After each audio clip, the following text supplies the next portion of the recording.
can see us on the web at vuc.me. Here I am somewhere. Randy, been doing this for 7 years now at the VUC. Every week, Friday, 12 noon, join us.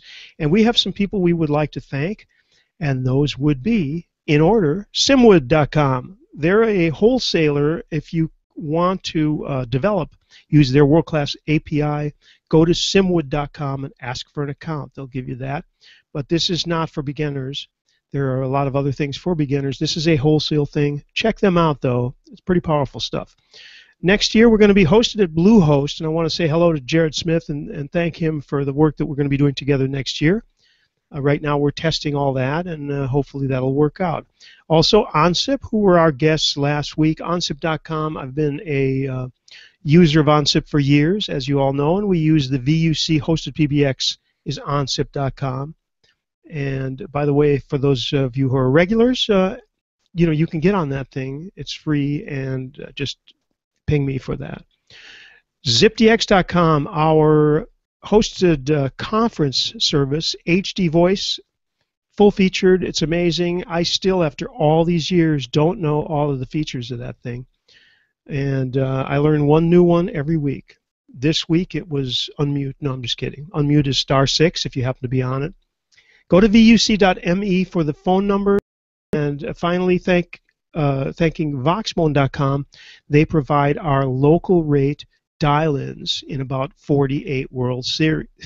Not World Series, World Cities. I'm going to turn it over to Daniel, but before I do, just mention that we are talking about something that you need to learn how to pronounce, and that is Kamailio, because everybody says Kamailio and, Kamailio, right, Daniel? Yes, right, like in Hawaiian language, Kamailio.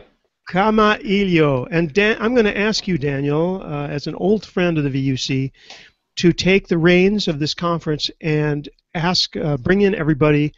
We have a great group today, and I'm anxious to hear from you guys. You're developers. You're from all over the world. So, Daniel, you go ahead and introduce everybody, please. Thank you, Randy. I'm glad to be back on VUC. Now, with a special occasion, we are just about to release a new major version, and that's the main topic for today. We would like to disclose and discuss more details about what we have new with this upcoming release. Shortly, we have about 10 new modules, if I'm not wrong. Some of the developers of these components are around here, but we also have quite a lot of enhancements to existing modules. So overall, last time I counted, we were about over 180 modules. So these are components that bring features to Kamailio. And indeed, we have here about 10 developers, if I can count right at this time. So I will just say the name and eventually short description, but most of our people can describe themselves shortly. So I'll start with Peter, because it's one of quite common participant to VUC, and he's practically our guy in regards to this WebRTC and what's trendy into the real-time communication space these days. Peter? Hi. Yeah. So maybe you'll present a bit about WebRTC and where it's heading right now. So probably we should do a few minutes each, and then we'll try to focus on some particular new features. But do you want me to run through that now, or do you want to introduce everybody first, or how do you want to do it? I'd say you should probably introduce each person. You can just say who you are and your company and maybe a little bit about yourself. That's just my idea. Okay. Well, I'm Peter. I'm from Crocodile. We do a lot of work. We've done a lot of work in Kamailio over the past couple of years. SIP presence, lots of little bug fixes and enhancements, and of course, as Daniel said, the WebRTC stuff, which I'll talk about in more detail in a bit. Okay. Thank you. Then I'm introducing Victor. Victor is our Spanish guy living in Vienna these days. We're grateful he helped us with cleaning up the Debian packaging, and we have Kamailio now on Debian, but he worked also a lot with other modules, especially interactive debugging. That would be very useful for some admin when they need to troubleshoot Kamailio. So, Victor, short introduction. Hi, everybody. Actually, I'm quite happy to be here. That's my first time. Yeah, you told everything, so I'm quite interested in debugging and the Kamailio. I'm trying to get Kamailio in shape in Debian. Okay, thank you. So you are working for Zipwise. What to mention that you provide this out-of-the-box so-called zip provider, which is a good start for building a platform with Kamailio as a routing platform. Yeah, sure. Okay. So going on the list here, I see Jason.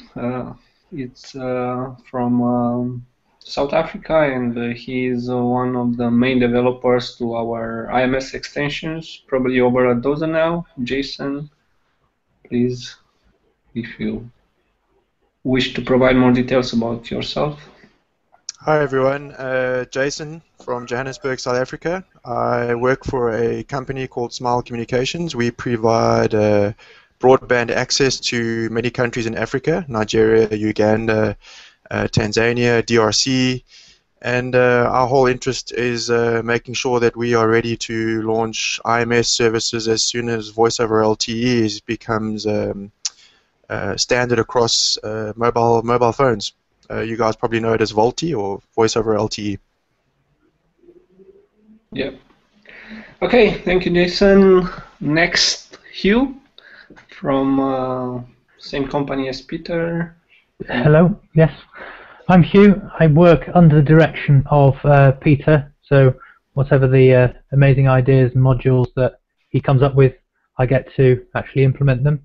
He does some of the work himself, but I've been working the same with SIP presence at the start and going on to various WebSocket and related features. I'll be developing them, and I'll talk a bit about what I've done personally a bit later on. Okay, thank you. Charles, he is one of our latest developers that joined the team. He took over distributed message queue, a module that we have for a while, but we didn't put that much attention. It's an interesting concept. We try have peering communication between Kamailio instances running on different nodes, so we can exchange easily states from one instance to another. He's also working for with other modules, especially NoSQL Memcache connector. So probably Charles can say more about his background and what he does in a day-by-day basis. Sure. Hi, Charles from UK. SIP-centric is where I am currently. As Daniel said, relatively new to the development team, but I have for 5 years or so now developed platforms and solutions with Kamailio at its core. So well versed in the usage of it, and therefore coming into it now as a developer it's great to give something back and to develop my interest in the product, which is its scalability and its elasticity, actually, which I'll talk more about in a moment, where the DMQ module is concerned. Thank you. Then Carlos from Paraguay, South America. So he enjoys rather good weather, like Jason, compared with us in North Hemisphere. He's the contributor of a new module, new component for the next major release, the one that offers prepaid functionality, and also works a lot with the IMS extensions together with Karsten from NG Voice. So, Carlos, if you want to present more about your daily activity and your interests. Yeah, sure. I'm Carlos. I'm from Paraguay. I'm currently working for NG Voice, which is a company located in Germany. I'm working from here remotely. And last year I contributed a prepaid module that is going to be released and hit the major release soon. So I'm happy to be here. Thank you. So, Alex, Andrew, I see it's not on the video at this moment. He was previously. So let's go to Alex, another old friend of VUC and the guy that is familiar with North American telco market in our development team and tries to keep us focused on, pure telephony services that just keep working. Hey, Alex, nice to see you. Hi, thank you. So you're saying you don't see video of me? No, it was Andrew. I don't see video of him, so I skipped to you. I'm sorry. So how's my mic level? Is it okay? Yes, for It's me. a little bit low, Alex. That can be fixed. How about that? That's better. All right. Yeah, so I'm Alex Balashov. I'm with Every Systems, which is based in Atlanta, although I'm living in Yerevan, Armenia for the moment. That's where I'm joining you from. And yeah, we pretty much specialize in plain old telephony services. I am known by some people on the Kamailio mailing lists as a professional skeptic of new technologies, which is a role that I alternately relish and sometimes reluctantly accept. And a very occasional contributor to the project and to documentation as well. We put out a SIP trunking product, sort of in the same general vein as SIP provider, and otherwise do some other Kamailio-related consulting as well. Okay, thank you. And I see now Andrew is back on video, so we did the introduction of everyone. Andrew, you're the last if I haven't missed anyone. So Andrew contributed a module for these blinking lamps and PBX-like features called pickup, especially targeting broadsoft extensions, if I'm not wrong. That's correct. Anyhow, Andrew can say more about his background and his daily activity, as if he wants, of course. Sure. Andrew? I work for the University of Pennsylvania in Philadelphia, Pennsylvania. We have a fairly large deployment of VoIP handsets, making an entire migration from a legacy telephony environment. And one of the features most widely deployed in that legacy environment was bridge line appearances. Very, very important. And we experimented with lots of things. We're not happy with what we found and agreed to go ahead and write a module that implemented the BroadSoft specification that supported our needs. And Kamailio was our environment for working with that. Okay. Thank you. So you should know everyone from Kamailio develop team at this moment shortly. So probably I'll just list some topics I would like to explore more from the new feature we have, and then we can go in a more open discussions and take questions. And as I will list this feature and I would like to highlight them, then probably I will pass the mic to the developer that is more familiar with the feature. So as I wanted from the beginning, let's focus on for the beginning on WebRTC extensions and where we stay today with Kamailio implementation. The transport layer should be quite complete even from the previous release.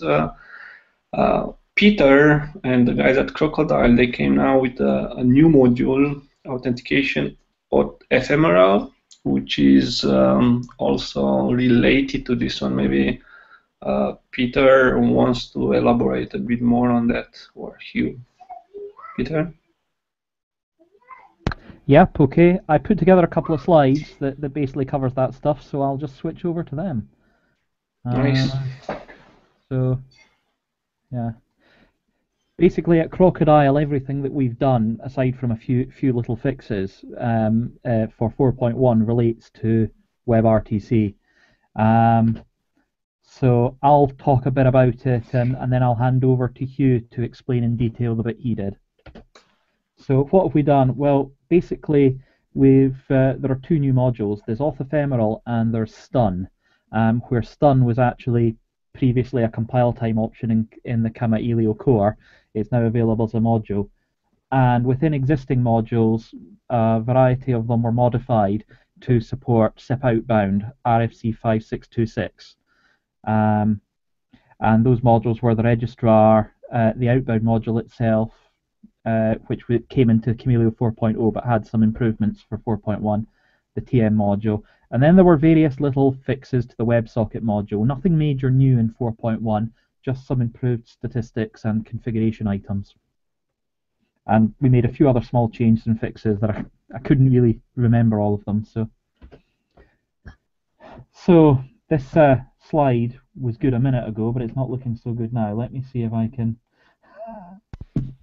Yeah, I don't know whether it's just me, Peter, but we appear to have lost your slide. We're getting your audio, but no slide. 1 minute. Let me think. Yeah. Okay, something's gone wrong with this slide. I'll redo it before I put it up on SlideShare. Can you see that?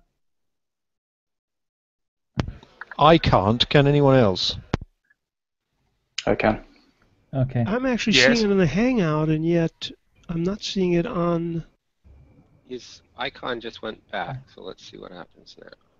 Okay. Okay, I see it now. Yeah, I've got it now. Well, That's good. Okay, right.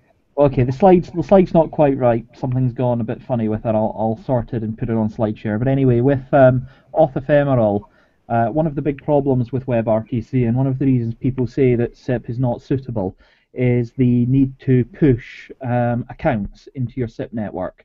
If you're trying to integrate this with an existing website, especially one that's been around a long time, and if it's one that's been well written and therefore actually only stores salted passwords or hashed passwords anyway, you can't recover the original password to push it into the SIP network. So it causes all sorts of problems. So the new module, the big new module that we've done for Kamailio 4.1 is ephemeral authentication. And how this works is your UA, which is likely to be a web page, will communicate with a web service. Of course it does. That's how you log onto your website. And that web service can generate a credential according to a specification produced by Google. You can find all of the details in the module documentation for auth ephemeral. That means that this web service can authenticate you off of a local database. It could authenticate it off of Enterprise LDAP or Active Directory, or it can use, as in this diagram, OAuth2 and go off to one of your big social network providers. So this web service will generate a credential, and the way it will do it is it will pick a timestamp for which the credential has to expire.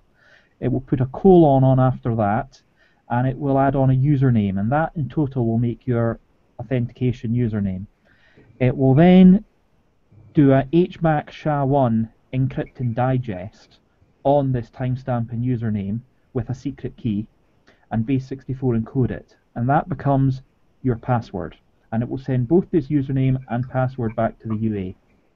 The UA can then use this as the username and password for authenticating with the SIP service. The SIP service can make sure it's still valid by first of all checking that the timestamp is in the future. It then does the HMAC SHA-1 and base64 encode of that total credential username, because it has the same shared secret as the web service, and it can check that that matches the password. There are two ways you can do this with WebRTC. You can authenticate the WebSocket connection itself using a cookie header or URI parameters or something similar on the actual WebSocket handshake, which is effectively an HTTP GET. Or you can use this as your SIP digest authentication. And the ephemeral authentication module has exported functions to the configuration files for both digest authentication and this direct comparison.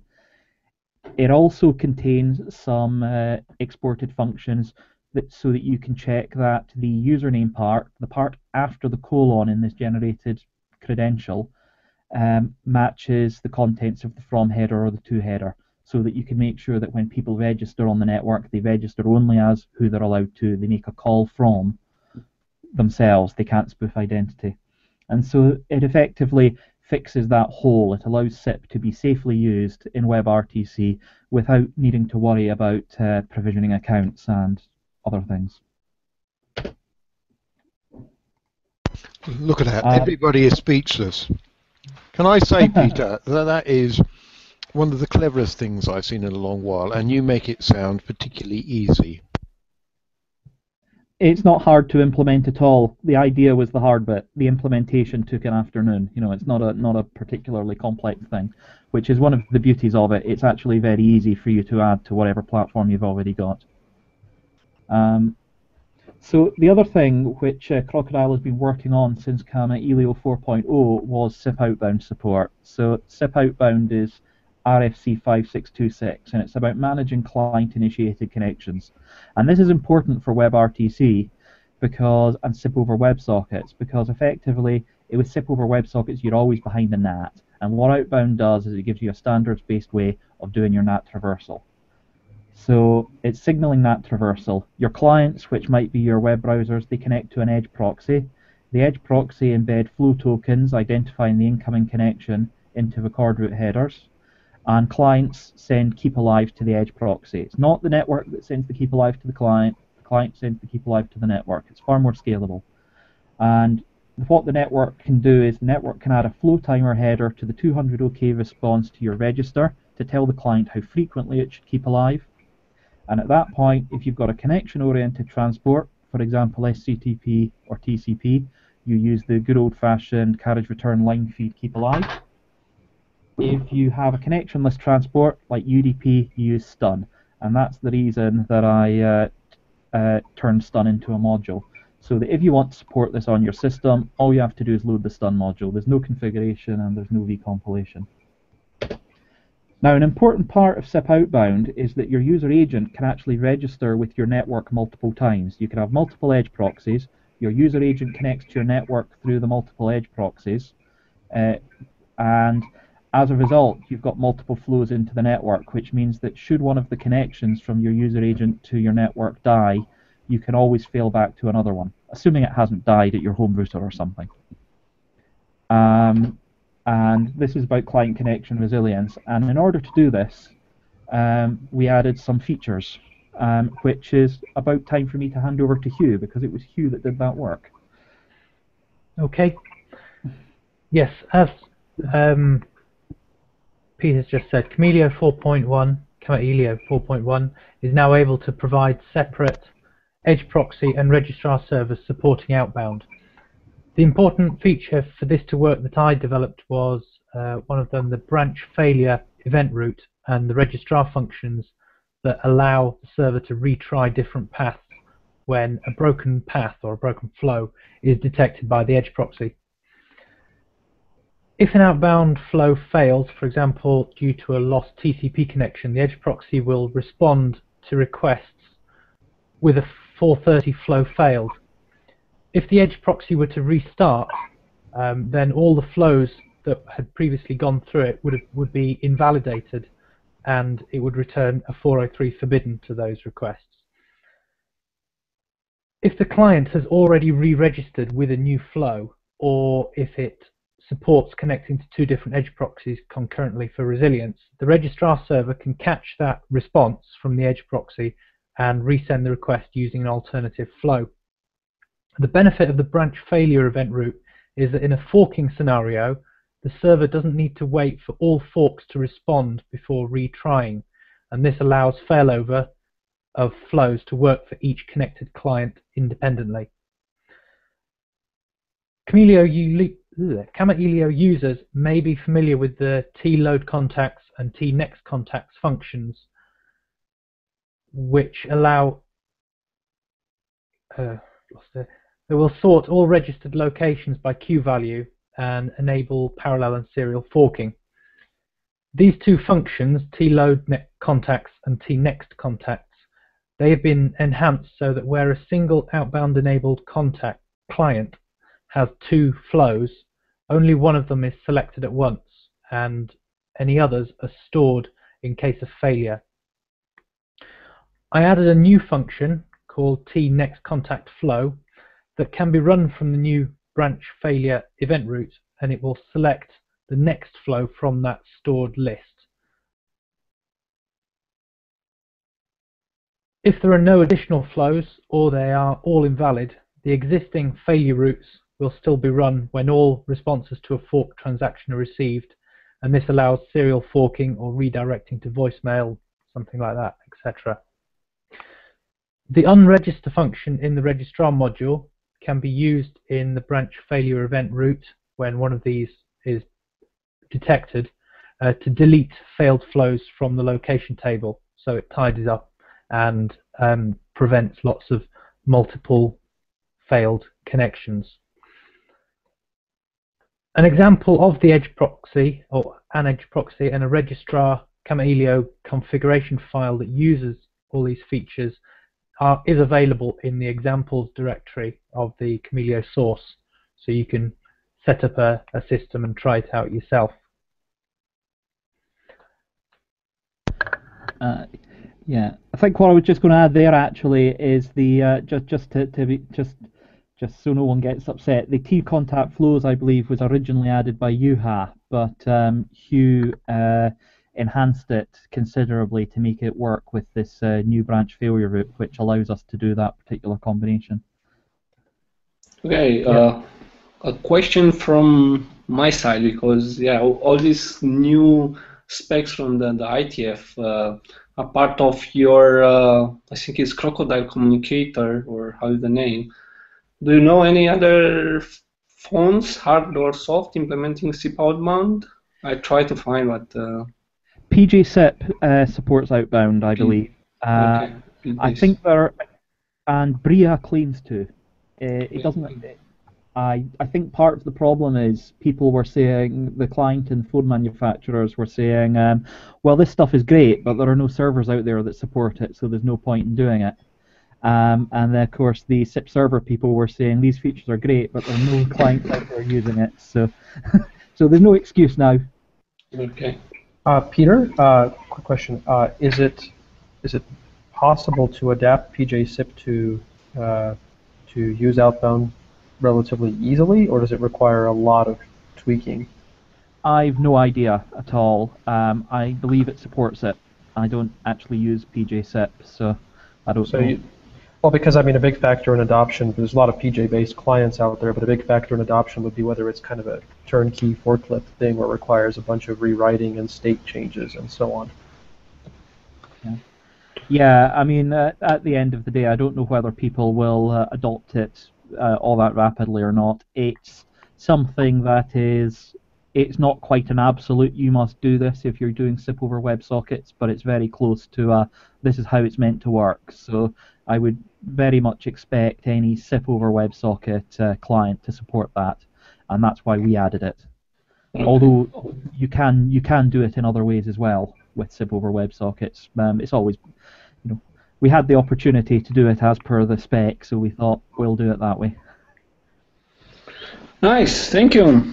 So maybe it's time to turn a bit into the charging and all this feature.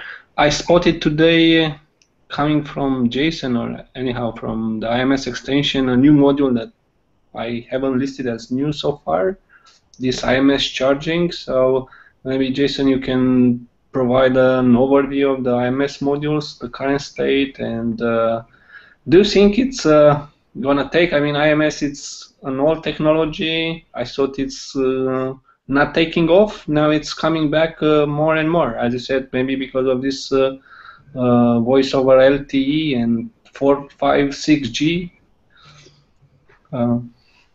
Yes, thanks, Daniel. You're absolutely right. When I was at university a good 8, 10 years ago, IMS was sort of dying, and everyone was like, "Why do we need it?" And me, as an evangelistic student, everyone was, "What do you need any of these telco grade protocols for? You just do voice over IP. There's pots of bandwidth, and we carry on." But yes, it is coming back. It is mandated by 3GPP for 4G voice and messaging and video networks. So it's certainly going to have a massive role to play, I would say, within the next 2 years. Samsung, for example, predict 2015 VoLTE handsets to be coming out into the market. You buy a phone off the shelf and it will be a VoLTE phone. And the backing of a VoLTE phone is a full IMS network. The nice thing is of the IMS network, of course, is it's all SIP at the back end. So I have a presentation. I'll quickly go through the modules. It's only 3 or 4 slides. So I won't keep everyone too long. Peter, do I just click on the screen share? Yes. Yeah. Yeah. You can. Yeah. Go ahead. Okay. Can you see? I'm just going to run it like this because if I put it into full screen, I think it does something strange. That's great. That's great, Jason. Okay, it's clear enough. So just quickly, I don't know how familiar everyone is with IMS, but basically they turned a bunch of components into various subcomponents into various modules and just gave them specific names for the function they do. So for example, the proxying CSCF is really the entry point into your network from your UE. I would imagine it's very similar to Peter's outbound proxy idea. It's the idea they had for the IMS platform. The SCSCF is effectively the brains or the core of the network. That's effectively routing the calls. It talks to SIP application service to find out what specific services a user has. It can, for example, do billing. All your video conferencing would be done there. In fact, your application service effectively come back-to-back user agents as well.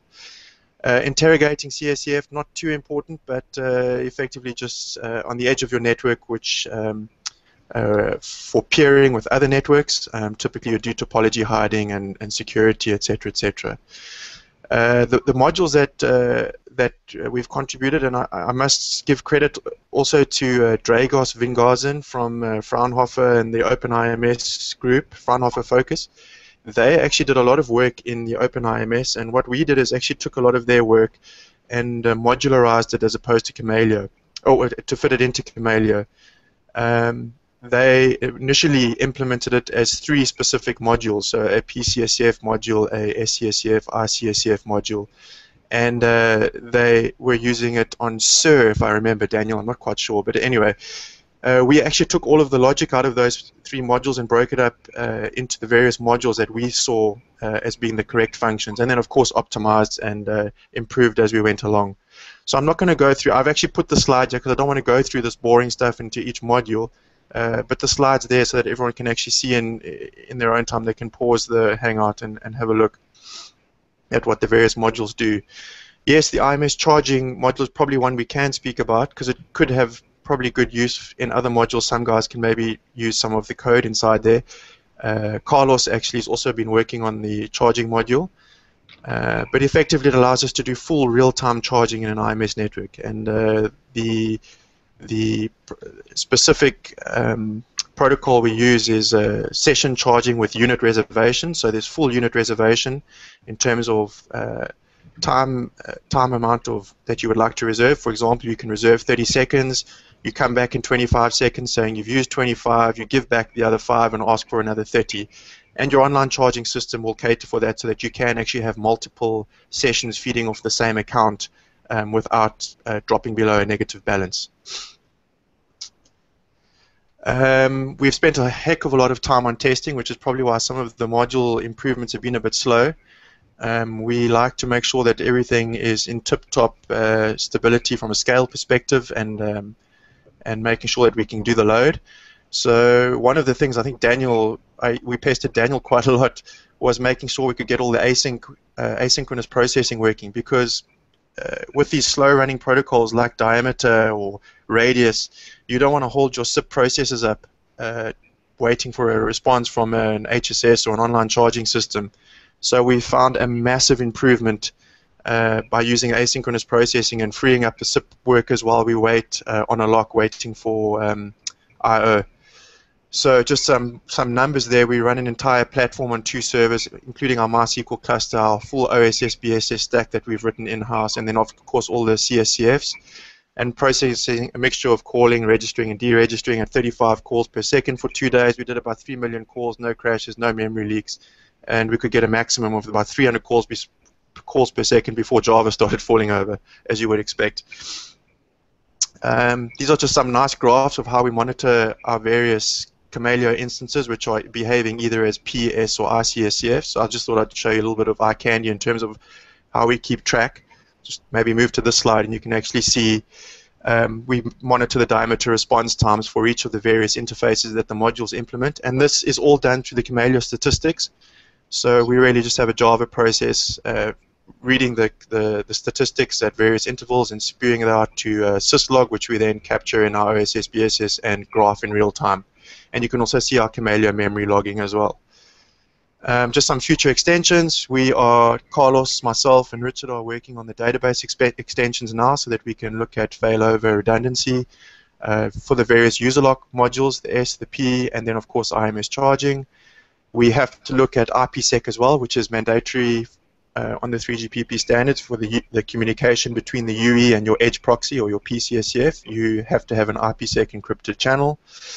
Then, of course, the emergency calling function, and of course, our ultimate goal, really, or vision over all of this, is we try and concentrate on load balancing, failover, and stability. And yeah, there's a lot of modules. It works very well, and we hope to have it.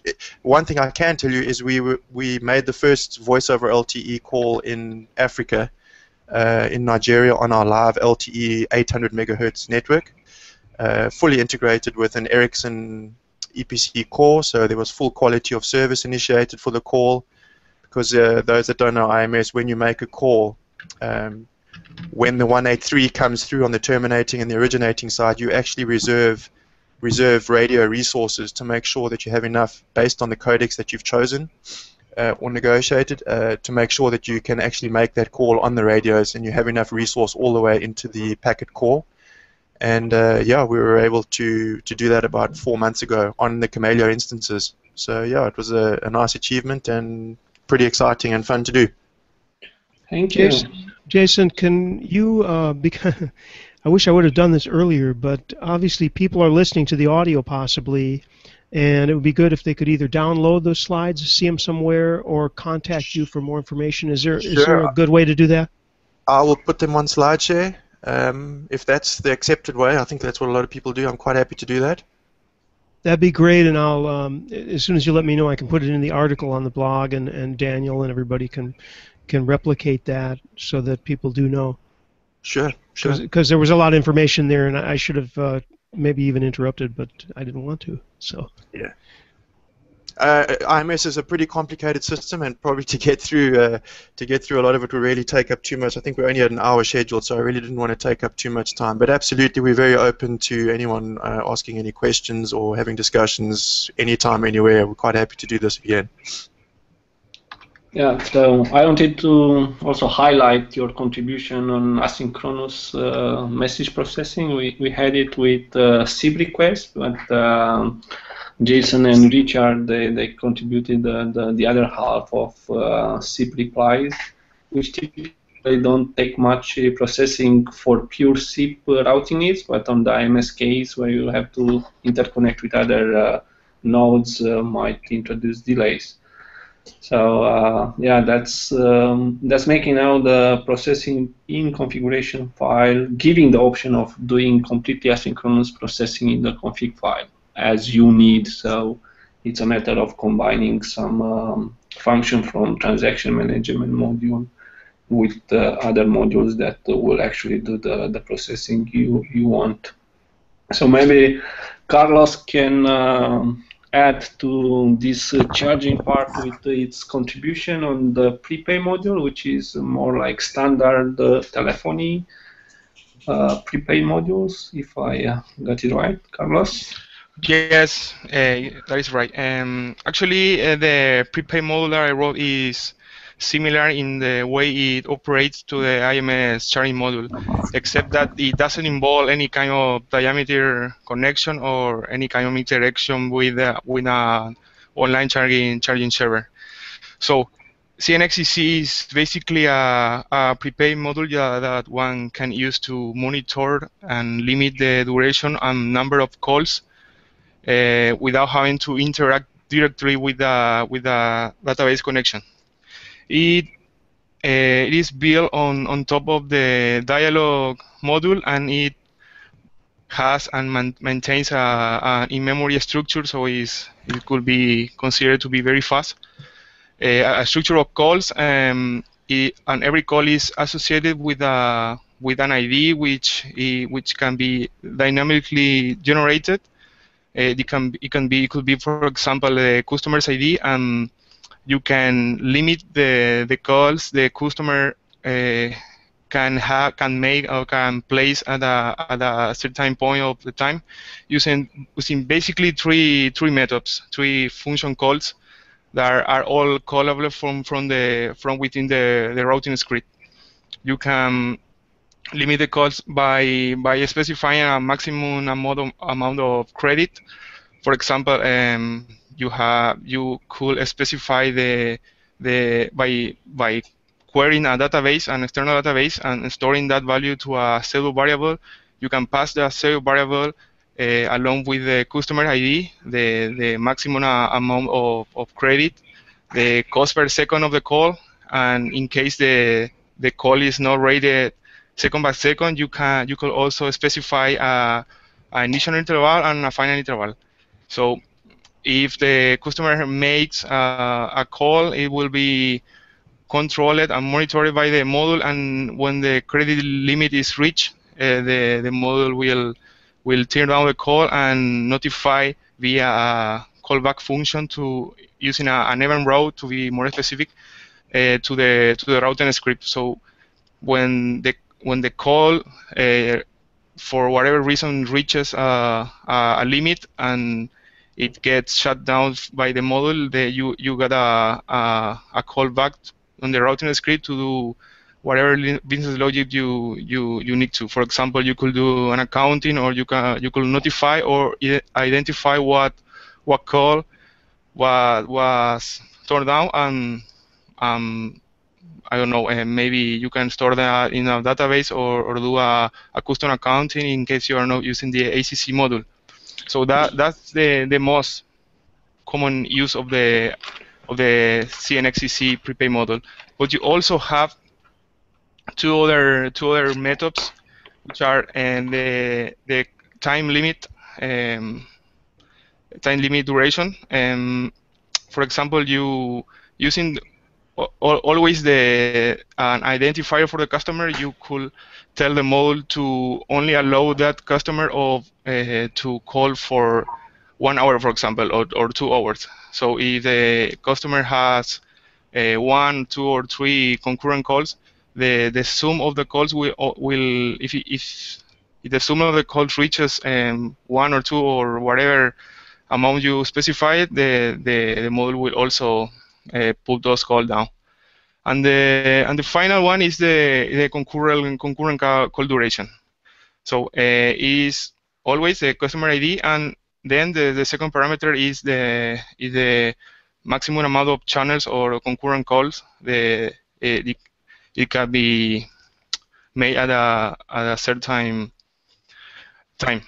So if you had, for example, if you have to enforce a maximum channel for PSTN interaction, and you can put, for example, 10 as maximum amount of concurrent calls, and if the amount is reached, and then the function call will return a negative value, and you can choose to reject the call or to play a message or to redirect the call to an after or to a free switch for an audio message.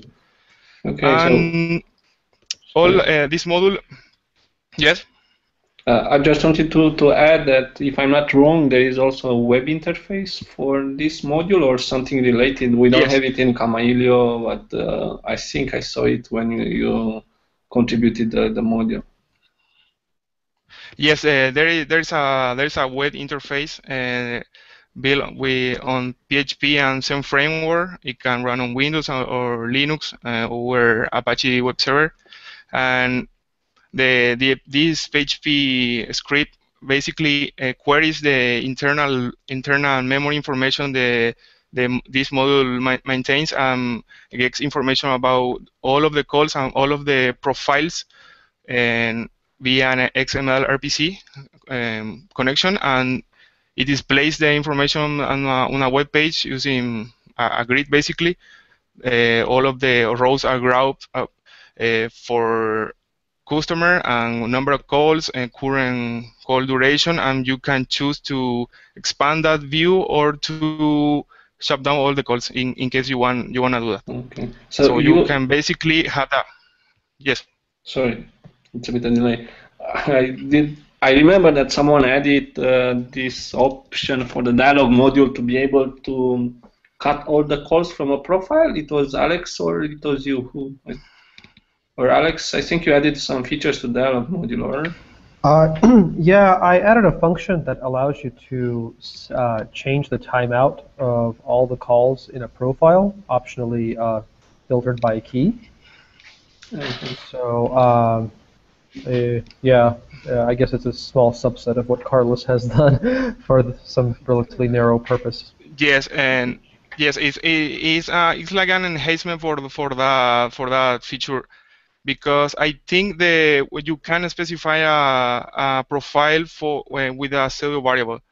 So in my particular case, and this is running actually in a previous company I work for, and it is running in 2 different locations currently, and some others that I know because people contacted me privately via email, and I can tell for sure that it's running in 2 production environments with heavy load traffic, and it is performing very well actually, because it's easier to use and straightforward compared to the profile setting with the dialog engine. Apart from it provides more functionality and more feedback that can be used from within the routing script and outside.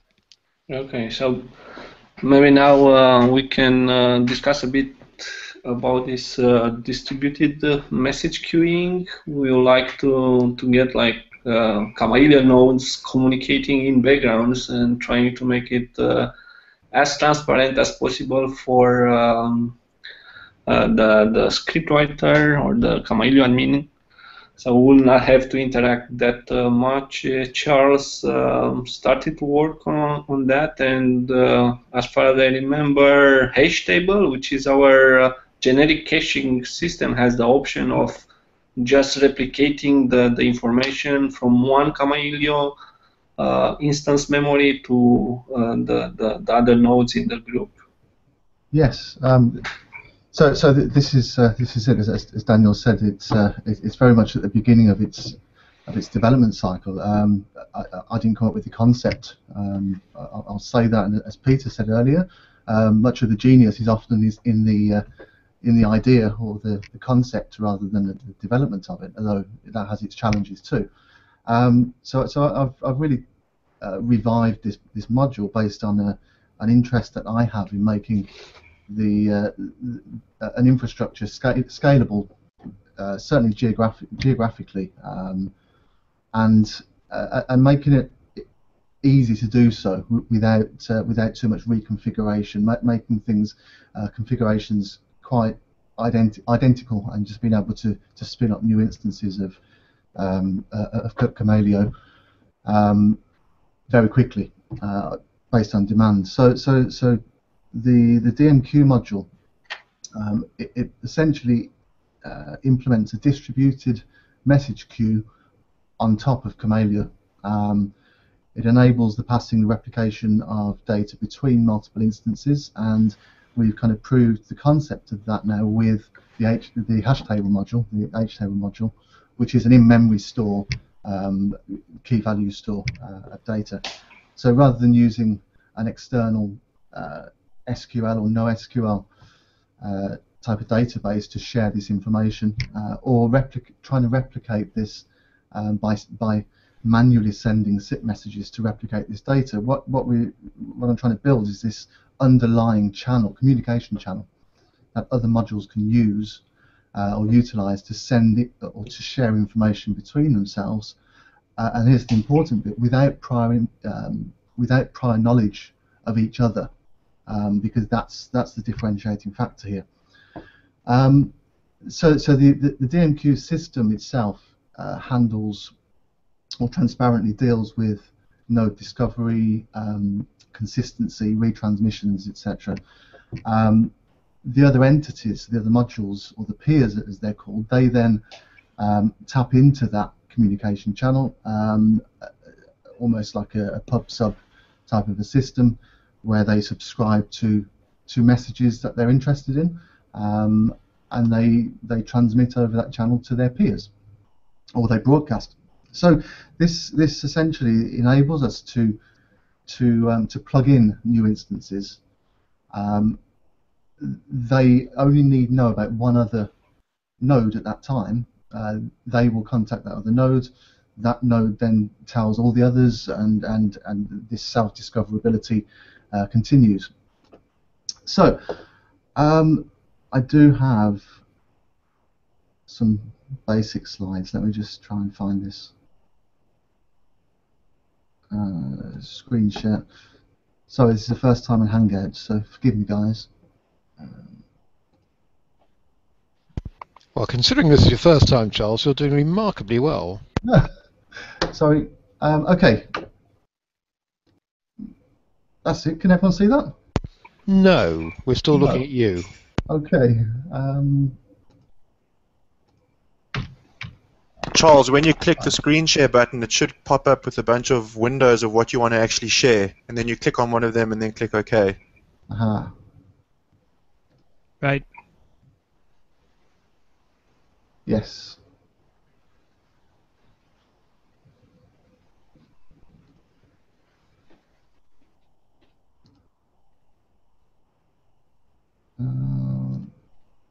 Let's try that. Can everyone see that? Yes. There it is. There it is. And if I click the slideshow, does that show you the full screen? No, that won't. That won't work. That will work. Just continue the way you are. That's good. Okay. Okay. So this is just a very kind of conceptual overview of how it can be used in the real world. What you see there is just a very basic single server instance, which is no problem, because all kinds of messages can come in and be sent out, and the data that's held in memory is local to that instance. At the moment, we're not looking at failover or redundancy here. We're just looking at the sharing or the replication of data, particularly cross data center geographically to distribute things. So in this situation, you have save and lookups performed locally. That can be in memory for speed, and it just works. If we move on to splitting those functions, so you have your proxy and you have your registrar. As soon as you do that, you then need a way to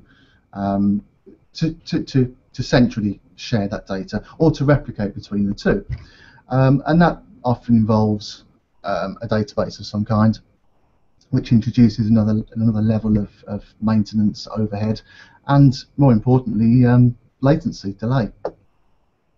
As soon as we start to split those functions further and add more to this infrastructure, you start to complicate things, and more importantly, you get to this situation where the infrastructure is very rigid, it's very close coupled, and the configs need to know, the nodes need to know about each other in order to operate and to share this information. example of this, a better example than the one I just showed you, was with presence.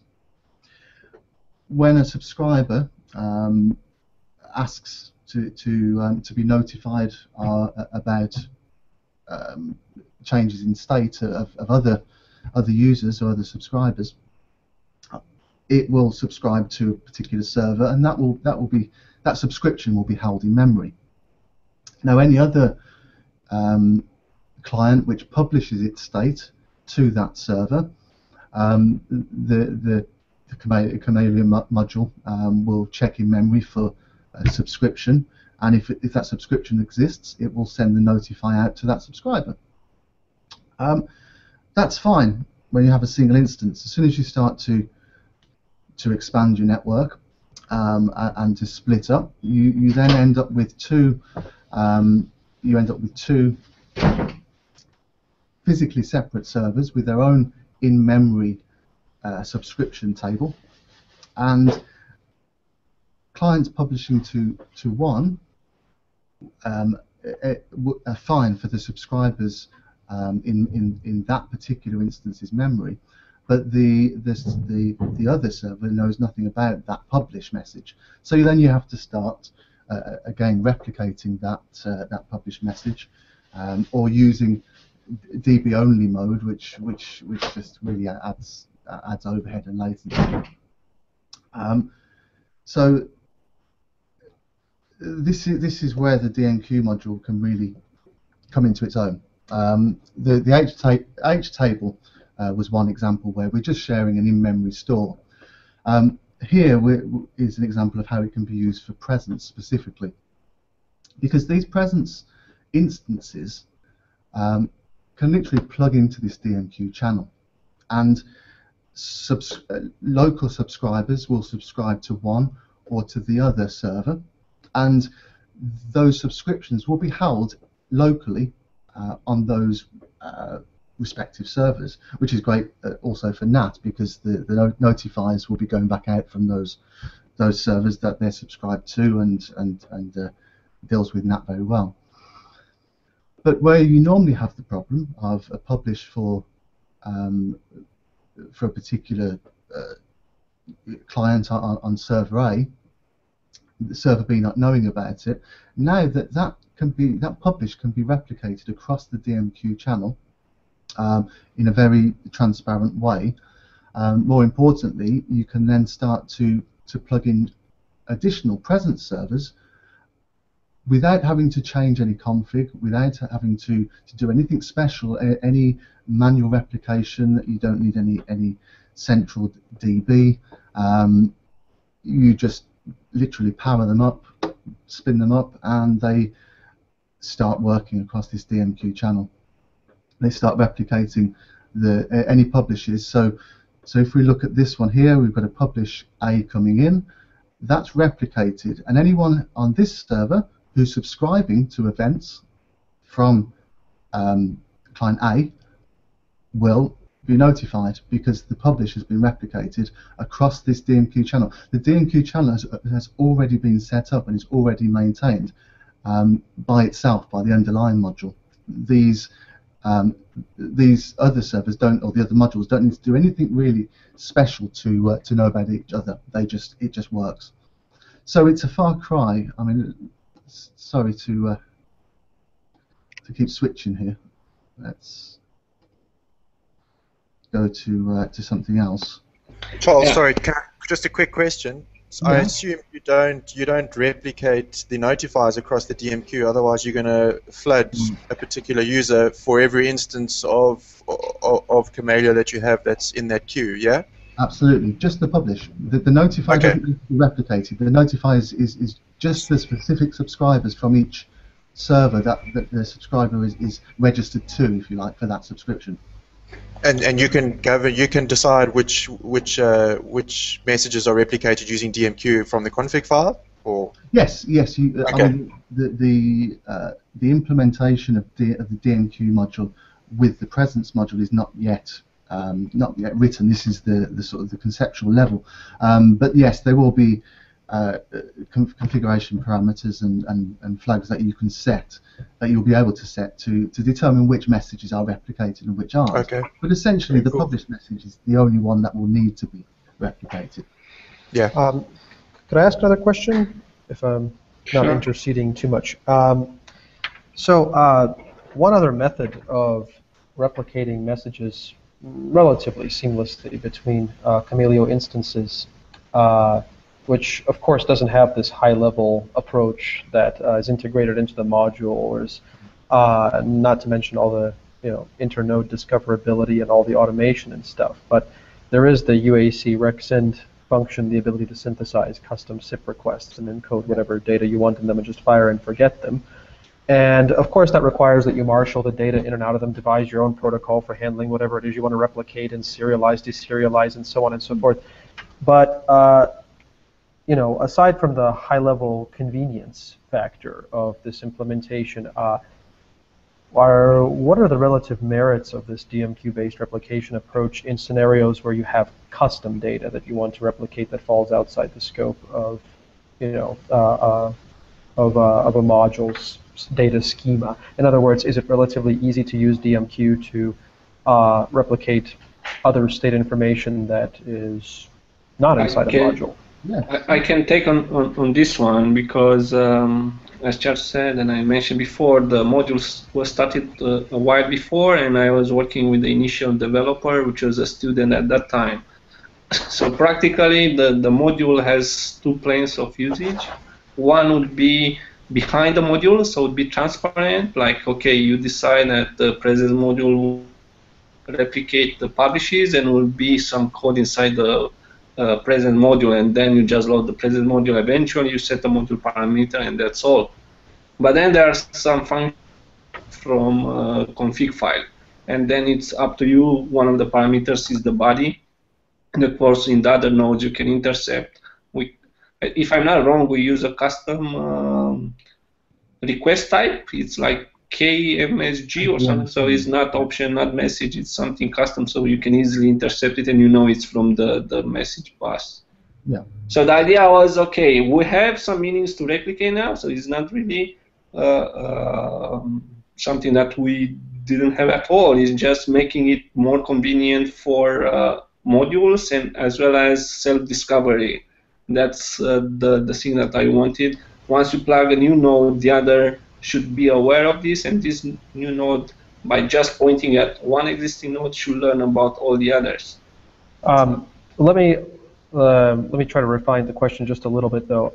So if you want to kind of go off the reservation and use DMQ to replicate some of your own information that falls outside the scope of, say, the presence module or whatever module has integration with it, is it a more or less useful or desirable way to do that versus custom SIP messages? It is from this point of self-discovery, because if you do it with UAC rec or with treplicate, you will have to know the new nodes where you want to replicate. That's okay. You can automate it by storing in a database. You load in the database with SQL ops, and then you have the loop with UAC request send, and you'll have it in the config file. So it's easy to intercept your own messages and write your own stubs in the config file to deal with information that you may want to replicate that goes outside the scope of a Kamailio module. Yeah. Okay, that's what I wanted to know. Okay, and maybe. Sorry. Sure. Can I just add to that as well? That actually the peers are identified by the user part of the SIP URI. So you can actually create within the config. You can create multiple peer IDs for different types of information if you want to. It's that flexible, and then filter by the type of information that you're replicating. And obviously within configs of certain servers, you may not be interested in that information because on the underlying channel it's just a broadcast. So then you filter the messages that you want to listen to and that you don't want to listen to. Okay. So since we are talking a bit about presence, I don't know, Andrew, it's around, or I don't see him on the video. Andrew, are you around? I am. I just had muted and camera off. He's there, but he's invisible. It's invisible. I'm here now. I wanted to mention something too. The maximum length of Hangouts is 4 hours, so we have 3 left. But you may want to structure this to either go for questions and first of all find out who needs to leave and make sure that they get their say. If any of you have any pressing appointments or anything, probably would be good to make sure that you've said your piece. We're looking at the IRC here, which is maybe not such a great idea. Let me go over here. Nothing secret. It's just that you want to see me, right? I knew you would. So I don't know. What do you think, Daniel? First of all, is anybody who's on the Hangout having to leave in the next 5-10 minutes? Because if so, you should probably make sure that you've got the space to say what you've got to say. Anybody? I have to leave in 15-20, but I've had my say, so I'll hang around and disappear when I need to. But thank you. Okay, and I had my mic down a little bit. So, okay, and so then now that you know, you guys, I believe the limit is 4 hours. So, and okay. Hey, that's not a problem for me. I may go have dinner while you're talking, but theoretically, if my connection stays up, we're up. Also, since I already interrupted you, let's make sure that there's no questions from anyone. I'm looking at IRC, but it's mostly people who are actually with us. ZipDX, let's see. There's a bunch of people on ZipDX. Anybody have any questions? And also, Michael, did your questions get answered properly in IRC? Because you had a couple. They kind of did, but mine are more generally about WebRTC. Other media handling issues. And specifically, I think there's a lot of debate about video codecs, which is not what we're talking about here, but I'd like to see screen sharing addressed in some specific way. So, anyway. Okay, so I think maybe Can anyone hear me? Yes. You can't hear me? Yeah. Okay, well, I'm not, for some reason I'm not getting any video feed from me. We'll see if I can actually... No, I can see video now. So you can? Okay, good. No, it's all fine. So, are you calling on Peter, or...?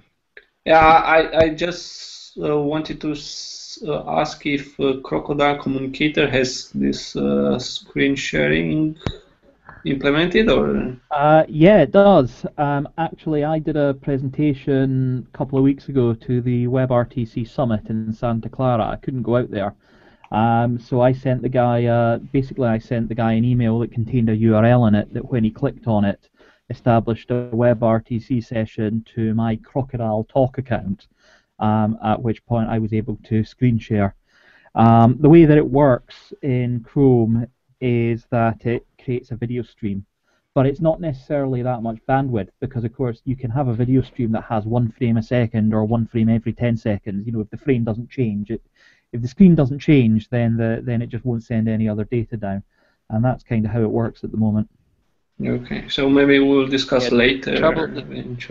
The trouble with screen sharing over things like VP8 and H.264 is that they nat up the quality of the presentation quite dramatically. They're basically designed for different kinds of content than that represents. In that light, Michael, very good point, and I'd like to ask everybody here, this is more of a WebRTC question, I'm afraid, but maybe it has something to do with Kamailio too. That's a good point. Showing slides is horrible on video. I mean, this looked good, and I could read everything that everybody was sending, but there's got to be a better way. These are still images. So is there in WebRTC itself, I'll throw this at you, Peter, because you're Mr. WebRTC, isn't there a way to show media that isn't coming over video? Is there some way that slides, real slides, would be to synchronize with audio?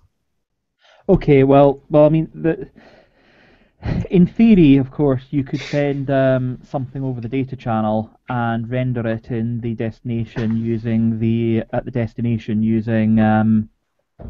using WebGL. The downside is, how do you get that data into the browser in the first place? And that's kind of the problem. There's not really any way with JavaScript to say, look at what's on my screen.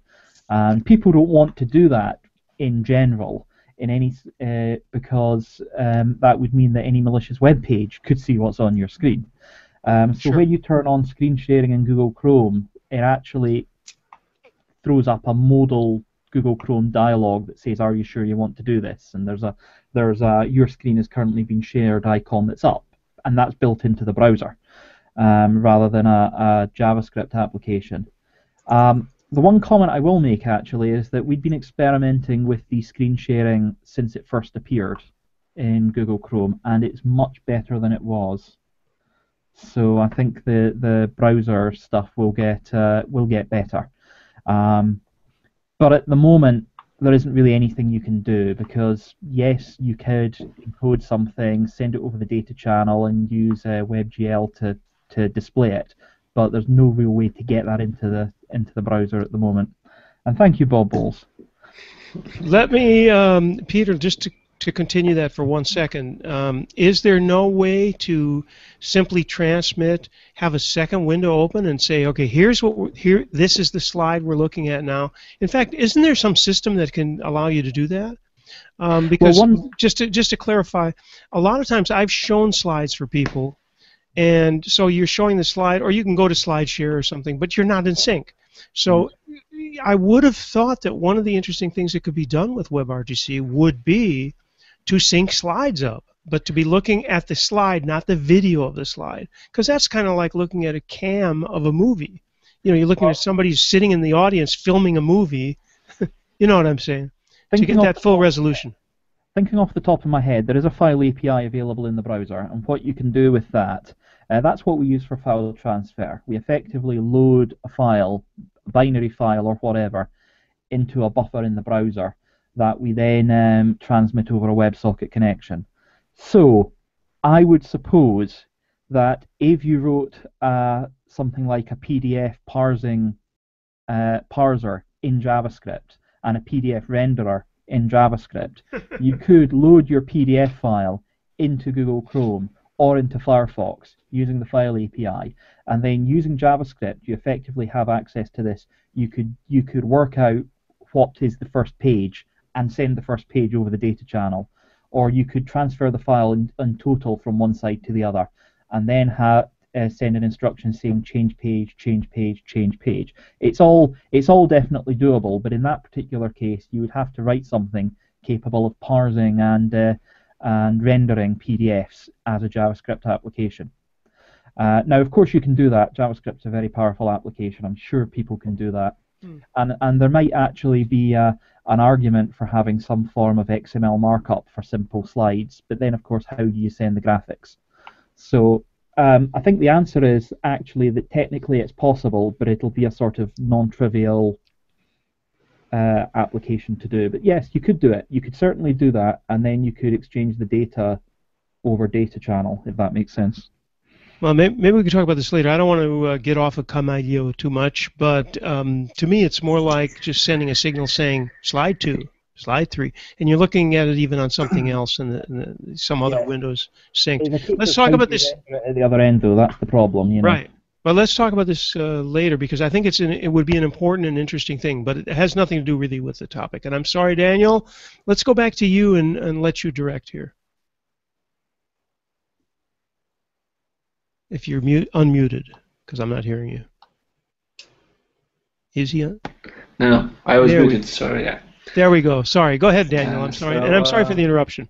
No, it's welcome to have a discussion, and if nobody is in a hurry, it's better to get everyone involved. So I was just to go to Andrew because he has quite a rather interesting deployment at the University of Pennsylvania. From me, which I grew in a communist country in Romania, I have the idea of a shared line because, you know, it was shortage of telephony. There were a couple of flats having the same phone, but in Germany, people are not that familiar, and with the IP having like we share the same line, it's a bit strange when I told. But people in US seems to use this feature a lot, and you know the specs for this extension, which are part of the Simple group, were not easy to implement. So there is also this alternative from Broadsoft. So practically in Kamailio, we have two options for sharing the call states. One more into the ITF specs based on the dialog module and presence user agent dialog info modules. And then we have the contribution from Andrew, which maybe he can clarify, but I understand it's actually working in dual mode and a lot of phone supports it. So it's also the BroadSoft extension as well as the ITF specs. Maybe Andrew can clarify it. Mm-hmm. Sure. Thank you. Yeah, I will talk a little bit about that.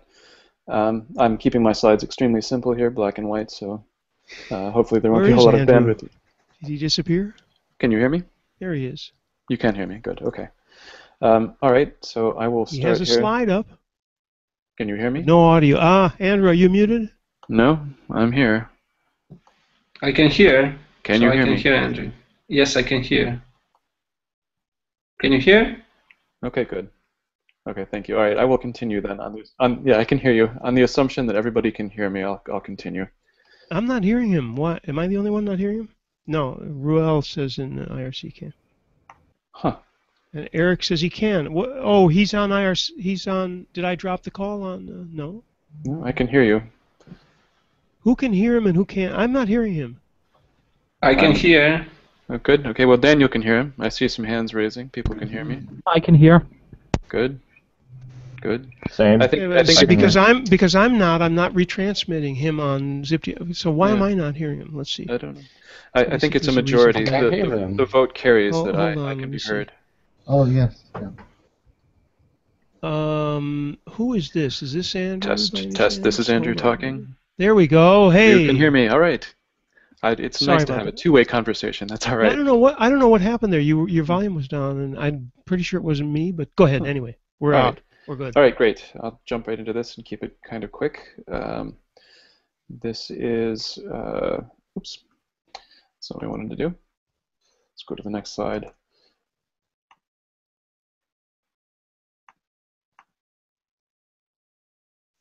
All right, can everybody see? Yep, very good. All right, great. All right. Oops. All right, so I'll just talk very briefly about what Penn's phone infrastructure is like. We started this project as part of the SIP.edu initiative. We were running SIR 09 for several years.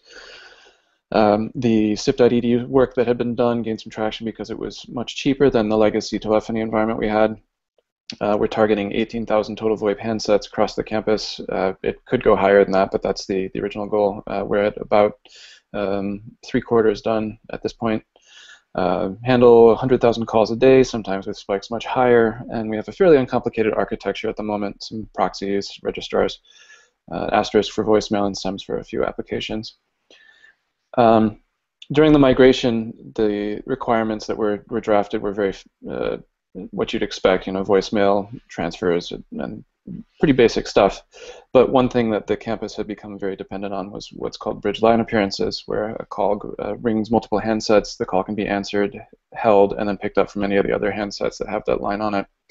And as Daniel mentioned, there is the dialogue SLA support in Kamailio and in SIR.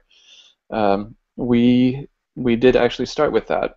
It uses XML bodies to deliver the line state to members who are interested. And this turns out to be just fine for fairly small groups, but we had very large groups on campus, more than 20 handsets, I think in some cases 30, that were members of a single group.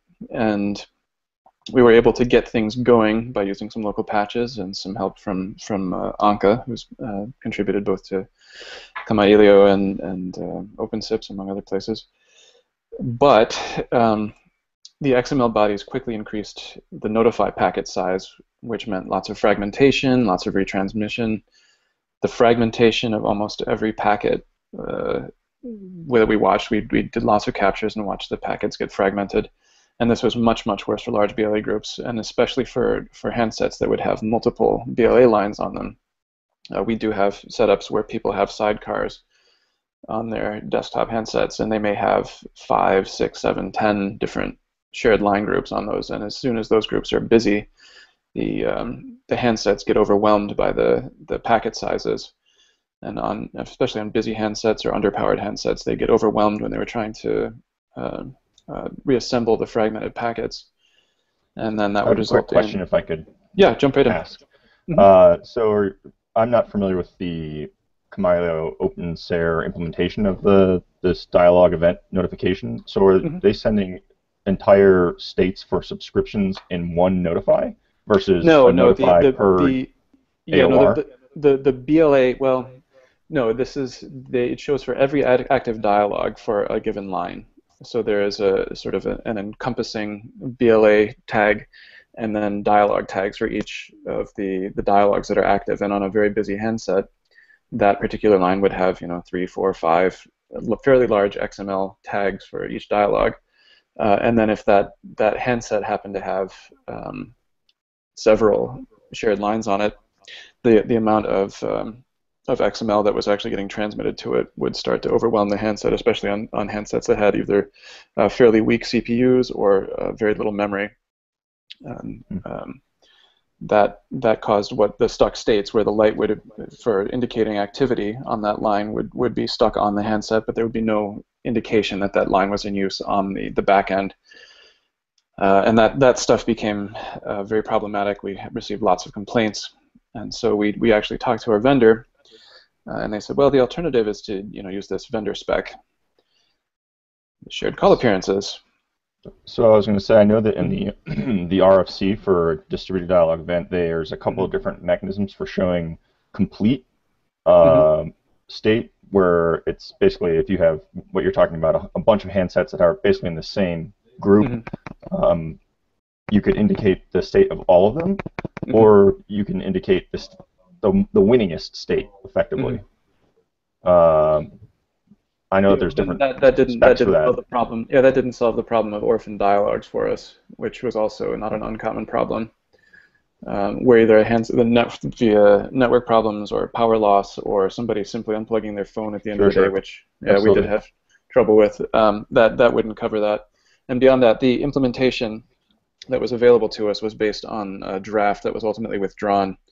That's the BLA sipping draft. I think version 2 is what's implemented, and the new draft, the new work, which I think now is an RFC, is actually, they've adopted several of the shared call appearance conventions, although they're still sticking with the XML body. So it'll be interesting to see how that catches on. In the meantime, we decided to go with the shared call appearances. We chose Kamailio, obviously, because we did have some familiarity with the code at this point, having been digging around in the presence modules, in particular the PUA BLA and presence modules, so we were familiar with the conventions. SCA is a BroadSoft spec for shared line events. It's actually very widely implemented by handset vendors. And, the variability in the bridge line appearances support was another reason, another driver for us to try to find something else. We tested a few different handsets, and the behaviors were not very consistent. This is not news to anybody who's familiar with shared lines, but the idea is that you do receive the notifications when a member of the group does something interesting, like take the receiver off of the cradle, when a callee is ringing, when a call's been answered, when a call is put on hold.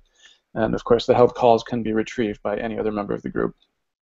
And the line state is actually delivered in fairly compact call info headers, which is nice, and that was one of the very appealing things to us. So after we agreed that BLA was a dead end, we decided to take a few months of development. One of the nice things about the vendor we had at the time, or have at the time, is that it supports the RFC 3891. This is the replaces header, so we can replace an existing dialog. And using that, we could implement the hold pickup. And after successful testing, the rollout was actually very rapid. We did it over a series of, I think, 4 or 5 weeks, starting it slowly and then accelerating as it became apparent that things were successful. The results speak for themselves as far as we're concerned.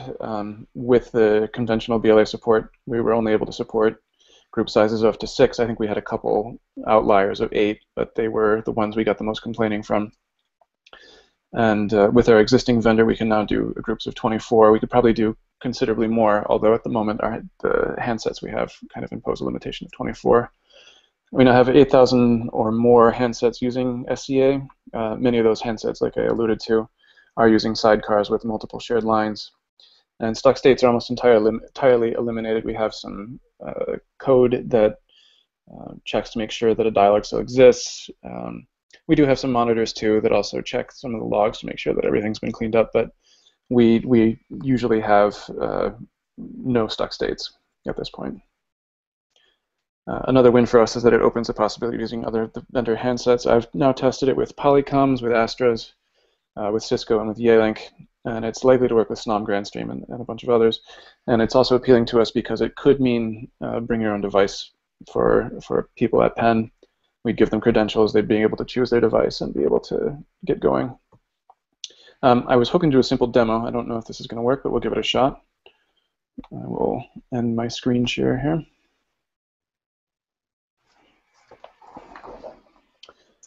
This is just a very simple idea for people who aren't familiar with this. If you take a line, shared line, this is the one that's active over here. You can see the lights come on over here to indicate that the line's been seized.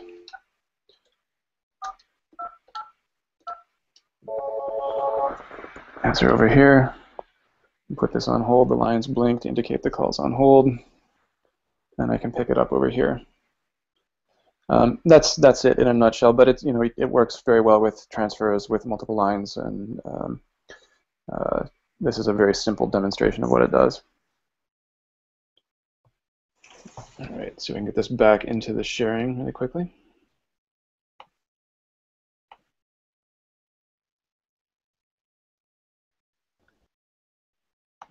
So on the phone that picks up, that sort of takes the call, do you have to get the Polycom to do anything specifically? I mean, they don't have the dialogue information to send replaces, so are they sending an invite?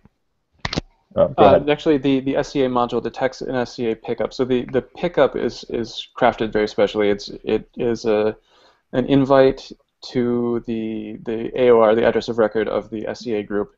And the to and from headers are also the address of record for that SCA group, and there's no to tag. It also then includes a call info header with the appearance index that it wants to seize, the one that it believes is held and it's trying to take over. And so then the SCA module, which has been tracking the state, is able to look up the dialog and figure out which dialog it should replace and injects the replaces header before passing the invite on. Okay. Future directions are a little bit vague at this point, but definitely some failover improvements. The DMQ module is interesting to me for the reasons that Charles was outlining. Event publication for certain things would be interesting. Being able to, the DMQ again may solve that problem for me. Barge-in is something that I've heard quite a lot about from other people who have gone ahead and deployed this work. This is where an active call can be jumped in on by other people. Because it's a BroadSoft spec, all of that was going to be handled by the BroadSoft. BroadSoft is doing all of the media as well, so it can easily mix the streams. With the signaling only implementation that we've got so far, there is no good way to do that. And I've done some preliminary work with SEMS to deal with something like that. The alternative would be support in the vendor for the join header. Because we've worked largely with Polycoms to this point, we have not been able to work with the join header much. They support the transmission of join headers, but when we look at the system logs, it says it doesn't support receipt of the join header. And to my knowledge, there's no plan in the Polycoms to support join. And very open to other suggestions. A couple other people have jumped on development of the SCA module, which is nice. Timo Teras has recently contributed a fix, and he's got some other ideas. So there's lots of future work ahead. Sorry. Is that there was a recent BroadSoft-based announcement from Polycom about sound points and certification and this sort of thing, a tighter partnership. So perhaps that's potentially an improvement. Yeah, that would be nice to know. I hadn't noticed that. I'll take a look. Have you measured like performances? You said that the ITF way it's using this let's say heavy XML documents. Have you measured or maybe it's better to say what performances you got with the current module. Yeah, well, one of the differences with the at least the draft implementation, which I believe actually has changed in the recent RFC, is that the presence server also subscribed to all of the handsets. So it would get a subscribe event from a handset, and then the presence server, the presence agent, would then send a subscribe back to that handset. So it was not just a notifier. It was also having to receive notifies from the handset. The handsets all became notifiers as well as subscribers, and that increased a lot of the traffic. So the difference with purely SCA is that the presence agent, or the Kamailio, is only a notifier, not a subscriber. So the Polycoms or another vendor are all configured to be shared lines, and then they send a subscribe after they boot, and receive a notify indicating, receive an acknowledgement from the proxy or presence agent that they're subscribed, and that's about it. So that reduces a bunch of the traffic. The packet size, I mean, even for large groups, we're just appending an appearance index information. There's no actual dialogue information in the call info header. It's just an index number which appearance is active, and that's all tracked by the SCA module. So that shrinks the amount of data being sent in each packet considerably. Even for an active call, a very active handset with 3, 4, 5 appearances active at the same time, it's the call info header is a couple hundred bytes as opposed to the XML bodies, which within. So have you seen any noticeable CPU usage for? Have you stress tested? Yeah, actually, we've stress tested, and we haven't really. I mean, reasonably, we haven't pushed it beyond what it can handle so far. We do have, like I mentioned, 100,000 active calls, and our our SCA groups are the busiest. We will do some more specific testing if you're curious, and we can add that information to the module and documentation. Yeah, pure more to get the relation between, like, okay, an implementation that makes what you need, and all this ITF more like specific or generic approaches, like, okay, let's go for XML because whatsoever, this. Because sometimes it's good to stick to eventual some standards, like standard format XML, but when you have to deal with a large number of or large traffic, could be better to go for something more optimized. Like you said, you send an index, you don't send a lot of information that might not be needed anyhow. Yeah. Okay. Okay. Looks good. I haven't had time to look at it myself. It was something interesting when I saw it, and I'm glad that it solved this BLA issue for some of the needs out there. Thank you.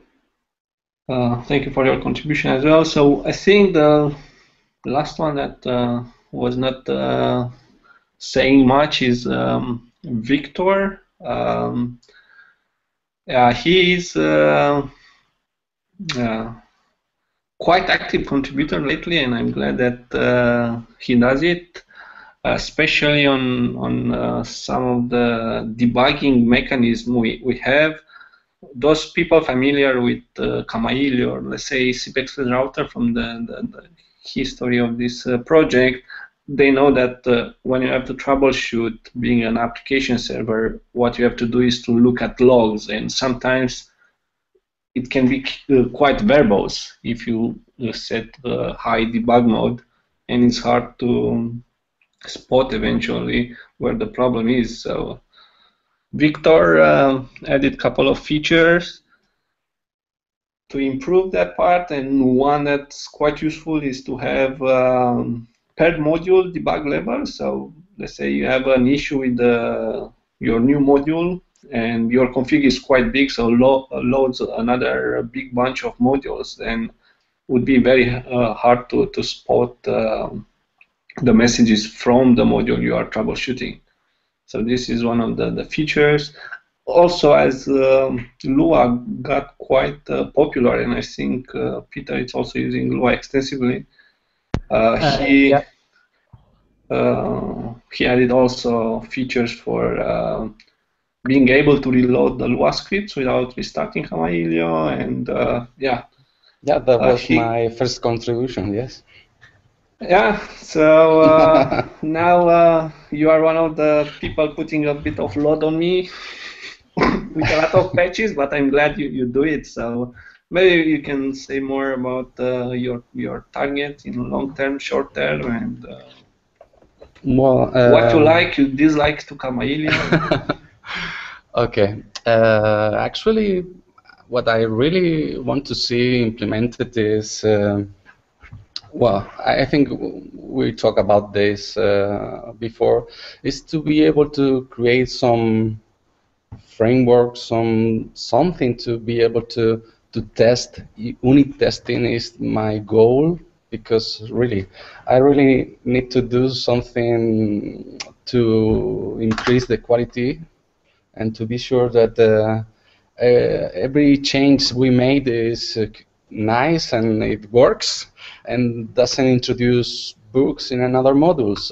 So I really want to focus in this part. About Lua, come on, it's the trend now, but it's not much work done there. I think I'm doing a lot of XAVPs. That's one of the things that I'm quite specialized now, because come on, XAVPs are around sometime, and not all the modules allowed to pass parameters with XAVPs, and in Zipwise we are now using XAVPs quite intensive, so I really like to be able to use XAVPs in not all the models, but in the models we use. So yeah. Another topic we discussed as we met actually a couple of weeks or anyhow, we met recently, and also on the mailing list would be nice to have this kind of dry run of the config file. I think also with Andreas from like the dry run of the config file, so you can test it, but actually you don't send out the traffic, but actually the config file is executed to the point of sending to the network. So when you change the config file, because sometimes for large deployments or Kamailio config file can get a bit big, let's say a couple of thousand lines, so adding something may, as you said, you can break the routing logic. So having a way to run the config file without actually doing visible interaction with other nodes would be something good. So yeah, let's see when that goes with the next devel cycle. Yeah, it will be nice to have that, because it's quite difficult to set all the things you really need to test. And if we have this kind of setting that you can just send or receive something from, I don't know, socket or whatever, and then just simulate the routing cycle, it will be really nice. Okay. So what I would like to add, besides what the other guys presented here in terms of new features that might be quite interesting for people out there, so it's the SIP-T developed by guys at Voxpon, Torre. I think he was early on the audio, but he's no longer. It's practically manipulation of the SIP-T, SIP-I for those that interconnect, especially with SS7 networks. From security point of view, we have DNSSEC, which is now a module. We had it previously as part of the core, but required to recompile. So Now, if you want to deploy DNSSEC, you can use it with Kamailio, and it's just a matter of loading the module. Everything else is transparent, so it's practically overwriting the DNS resolver we have in the core. Quite interesting feature might be the gzip compress, and could be used, as I spoke with Peter also, on WebRTC to some extent. It's about compressing the body of SIP request. That could be interesting to do for presence, where the body is large XML document, but also the invites now, when you have a lot of like ICE candidates, video stream, audio stream, it's quite big and can decrease the size of the CMake packet.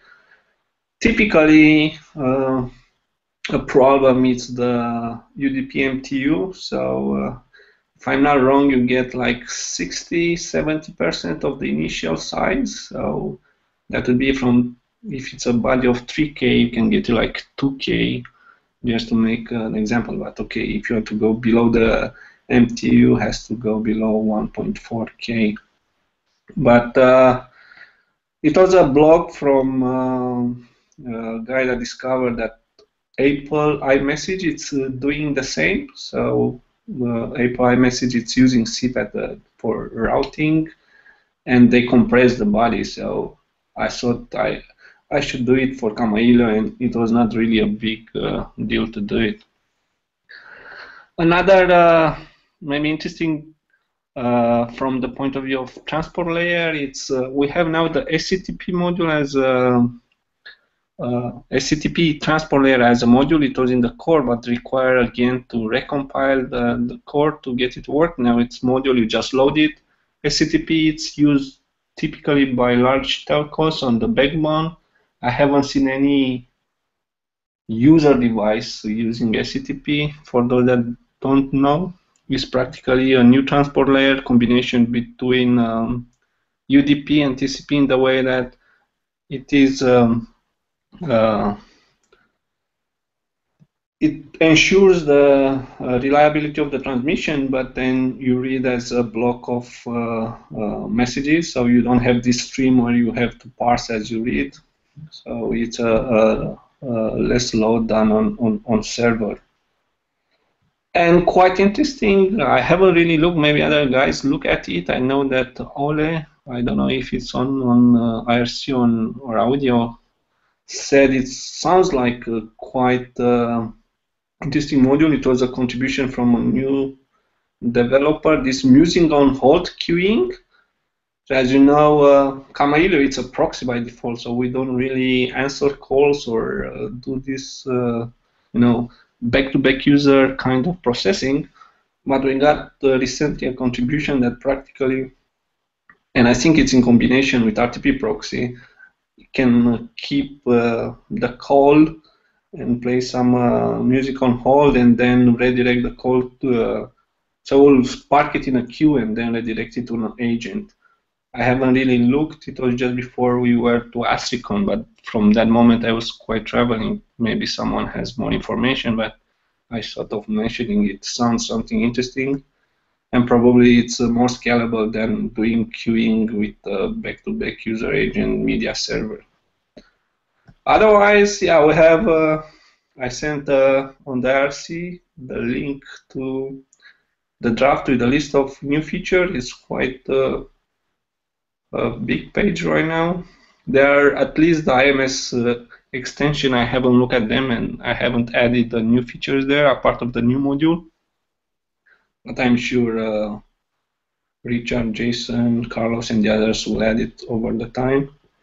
The release probably will be maybe like 2 weeks time. We just created a stable branch, so now are the final tunings for it. If you have questions, then ask it from IRC or from... I have a question for Victor. Sure. Yeah, Victor. I'd like to ask about Media Proxy NG. Unfortunately, Richard hasn't come on, so... Sorry. It's more of a general question, because Richard's been talking for a while about things like DTLS SRTP and a streams rewrite that will make that possible, and also of course part of the streams rewrite the ability to handle multiple streams, bundling, and all these other things that are really required to fully work with WebRTC, so you can do audio and video calls, and so that you can use it with Firefox. Do you have any rough idea? You know, nobody's gonna make you sign it in blood, but any rough idea of when that might appear? Because I keep hearing the word soon or nearly done, and I'm just curious if you. No, sorry, but I don't have an idea of the schedule of Richard. Sorry. No, fair enough. I was just curious if you. Sorry. Okay. Yeah, actually, I forgot about this one, but I'm sure Peter spoke many times with. We have this new RTP relay control protocol and relay application, which is called MediaProxyNG from the same company, developed by the same company where Victor is working currently. Mm-hmm. And as far as I know from Peter, actually, he can do SRTP, SDES, right? Encryption, decryption, so you can connect with the classic CFON from the WebRTC. Yeah, yes, it supports RTCP, so even if one of the endpoints doesn't support RTCP, MediaProxyNG can do it. It can convert from SRTP SDES to ordinary RTP, which works with Chrome. It doesn't work with Firefox. SDES is a must-not in WebRTC. But that's a fairly recent decision. It'll continue working with Chrome for probably another 9 or 10 months. But you know, there's the SRTP DTLS will be the thing. It also supports ICE Lite, which means that it can do all the ICE stuff you need to establish a WebRTC connection. So what I use MediaProxyNG for is if somebody's using our WebRTC system and they're in Chrome, we can make calls to the PSTN to an ITSP that doesn't support any security or proper RTP stuff. We can actually make calls between the browser and that, and we can also do between the browser and Jitsi all sorts of other things. So plus I believe, Victor, if you're not doing anything clever like the encryption or the ICE, it does kernel forwarding as well, which means that if you're using it for old-fashioned media NAT traversal, it's actually very, very high performance.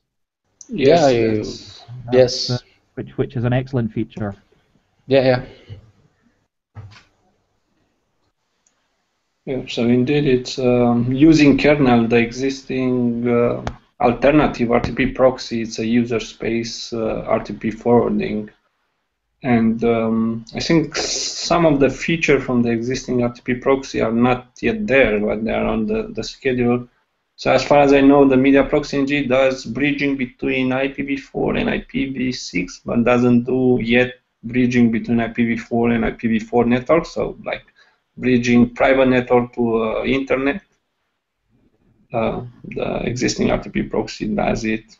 But anyhow, it's a rather new application, and if you need performances, does kernel-based forwarding. Also, if you need this encryption, decryption with some of the WebRTC browser now, it's working, and I'm sure we'll adapt it to work with the new requirements. So no SDES.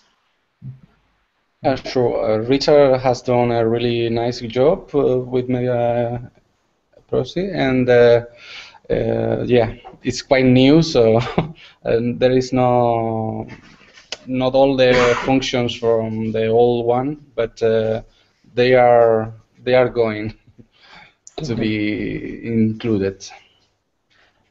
That's excellent. It's the lack of bridging support is the only reason that we haven't switched over to it entirely for everything. It's much nicer than the existing. Our existing RTP proxy is a very simple application, but MediaProxyNG is much richer, and it's the lack of the IPv4 to IPv4 bridging is the only reason we haven't just completely switched over to it. I think the other thing it's missing is file record and playback. It's not something that we use at Crocodile, but I believe some people use the existing RTP proxy for that. Yeah, I had to use it once actually, so practically it was to indicate that the call was put on hold. When you connect via ATA or some other small gateways, all the phones to the IP, they don't have any indication that the call is on hold. So in some country you have to kind of play like a beep beep or a tone to indicate that the phone was on hold. Fortunately, it was only G711 because RTP proxy doesn't do encoding. You have to keep a file on the RTP format for the specific codec you are using. You can specify, I think, 3 formats right now. It's G711, GSM, and with a patch, it's G729. I tested only with the G711, and it's working to inject RTP in the middle of the call. So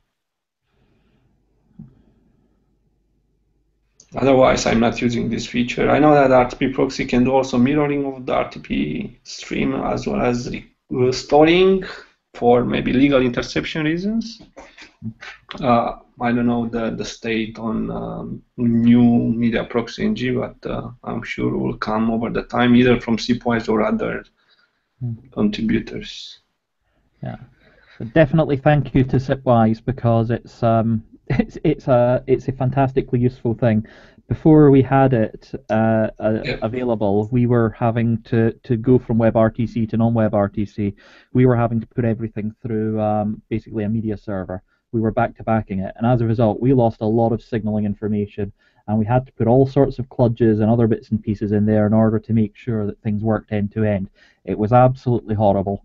By putting in media proxy NG, as Hugh will be able to confirm, we were able to take a couple of 100 lines of hacks out of our Kamailio config file, where we were sticking stuff in as special parameters on request URIs to make sure it got passed through the asterisk server we were using, and then reinstating it on the other side, and all sorts of special failure routes to cope with this and things. And now that we've got it, our network just works as a proper proxy, and the signaling goes through fine, and yeah, very useful.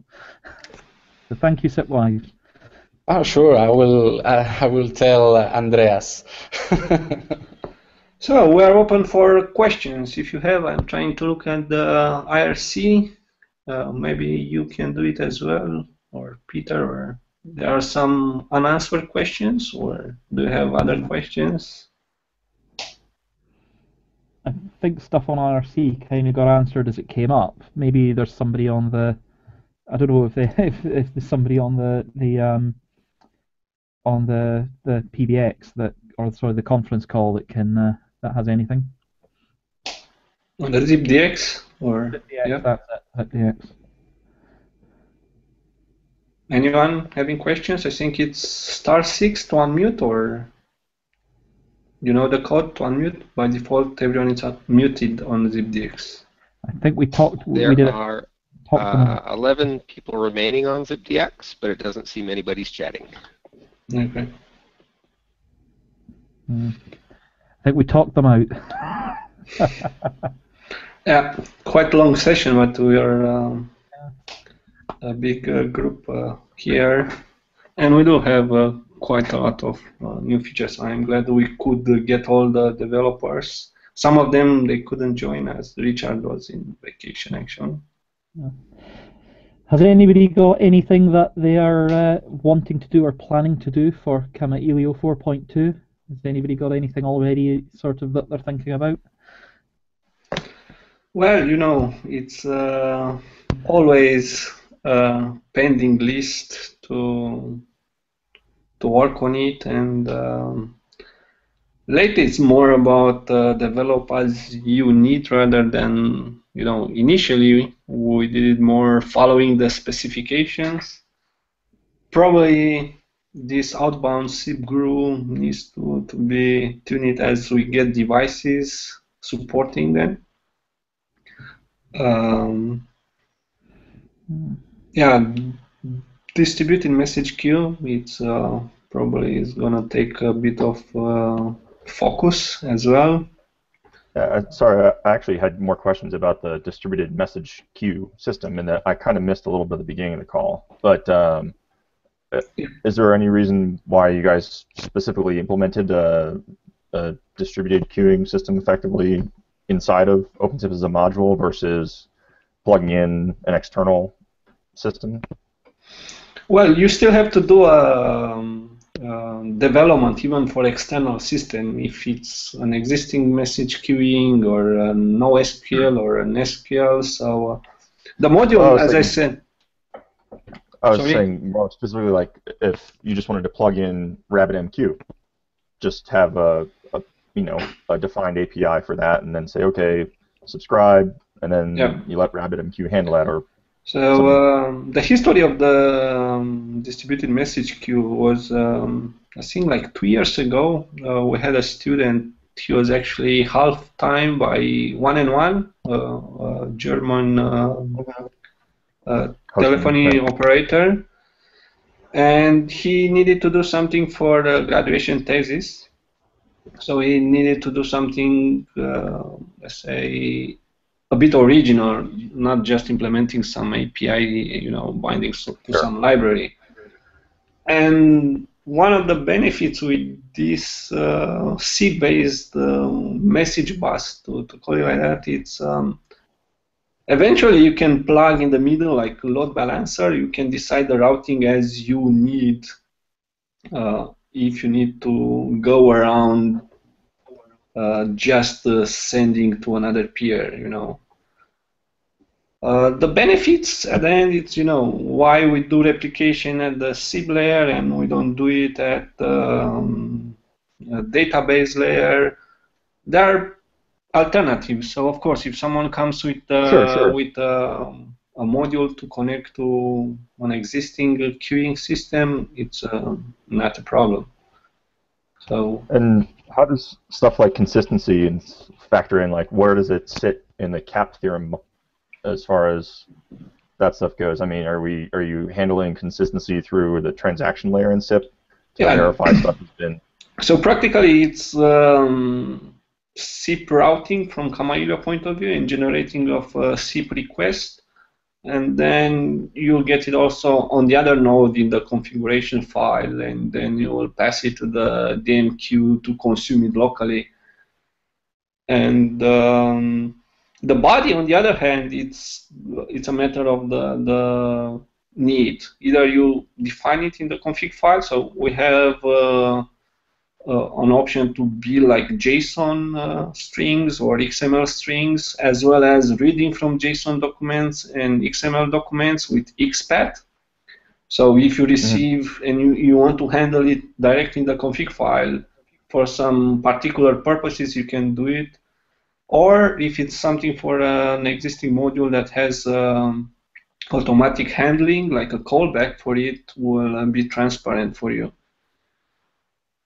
I'm not the guy that says that everything has to be done on the same application. It's but sometimes people feel more comfortable of having a consistent system and not adding another point of failure, because for a message bus you need another server, maybe distributed servers, and the replications there as well, high availability. So. Yeah, with Kamailio, it's a framework. We try to provide as many tools as possible, and people choose. Sometimes it's a drawback because at least newcomers, they cannot decide easily which one to use.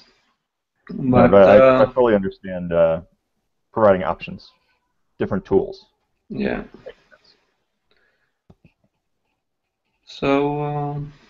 Yeah, from what I'm aware right now, and there is already an existing module on Erlang. It's on GitHub, and I contacted the developer. He said that he may review it and then plug it to the main repository. And another module, probably the guy who sent it to the mailing list recently, kind of connector to Cassandra. We already have a connector to Cassandra, but that's like a database API implementation. This would be just like querying for particular needs from the config file, something we do with Redis right now. So it will be an alternative to that one. So there are a couple of modules already pending for the new or the future release 4.2. I don't know for others what plans they have. We're a rather big development team right now. I think over 40 active in the past year with contribution in various areas. Yeah, one of the things I want to do is per message compression in the WebSocket module. So there's a specification out there that means you can negotiate deflate in your WebSocket handshake, at which point you can actually compress the entire WebSocket message coming in and out of the system, which I think could be quite useful. And I made a probably slightly rash promise to Mr. Ollie Johansson that I would help him with some TLS stuff. So one of his things on his wish list for a long time is that with Kamailio you can validate an incoming TLS connection, and that when you first receive a message on a TLS connection in your Kamailio logic, you can inspect all sorts of selects and PVs to see what information was in the certificate and find out if you want to trust that certificate. But when you send a SIP request out on TLS and it establishes a new connection, it just goes, it trusts it. So one of the things Ollie wants to do is have something, possibly an event route, that fires after the TLS connection is established and the certificate exchange has happened, but before any data is sent, to give you a sort of last-ditch attempt to say, drop this, rather than send it. Not change the message, but just to be able to abort sending and close the connection. Yeah, I was going to ask a question. You're talking about that kind of thing, and I'm curious with the what do we call it? Today's environment, ambience, whatever. How much are you folks who are developers looking into encryption and privacy? How important is encryption and privacy now? Has there been a big spurt in interest in this? And I'll throw that out to anybody who wants to reply. Ollie was pushing it before the trouble case started recently. I got him a lot more interested recently, which is kind of why I've agreed to help him. And I've also, again, rashly, we had Dan York on talking about Dane a few months ago for the DNS and certificate stuff for websites. Ollie's written a draft for using that with SIP, and I think he wants to get that into Kamailio as well, which will. Yeah, I don't know about other people, but I got a bit more interested recently, but I know that Ollie, who's been pushing all of this, was actually telling us it should be done before the current trouble happened. Anybody else want to comment on that? I mean, it's kind of an interesting phenomenon. Yeah. Oh, thank you, my dear. I just got a little chocolate. Look, it's not Android 4.4, but I don't know what it is. What are you guys doing? Anybody want to comment on? Yeah, I mean, security, it's coming stronger now. Okay, probably because of the events that happened recently.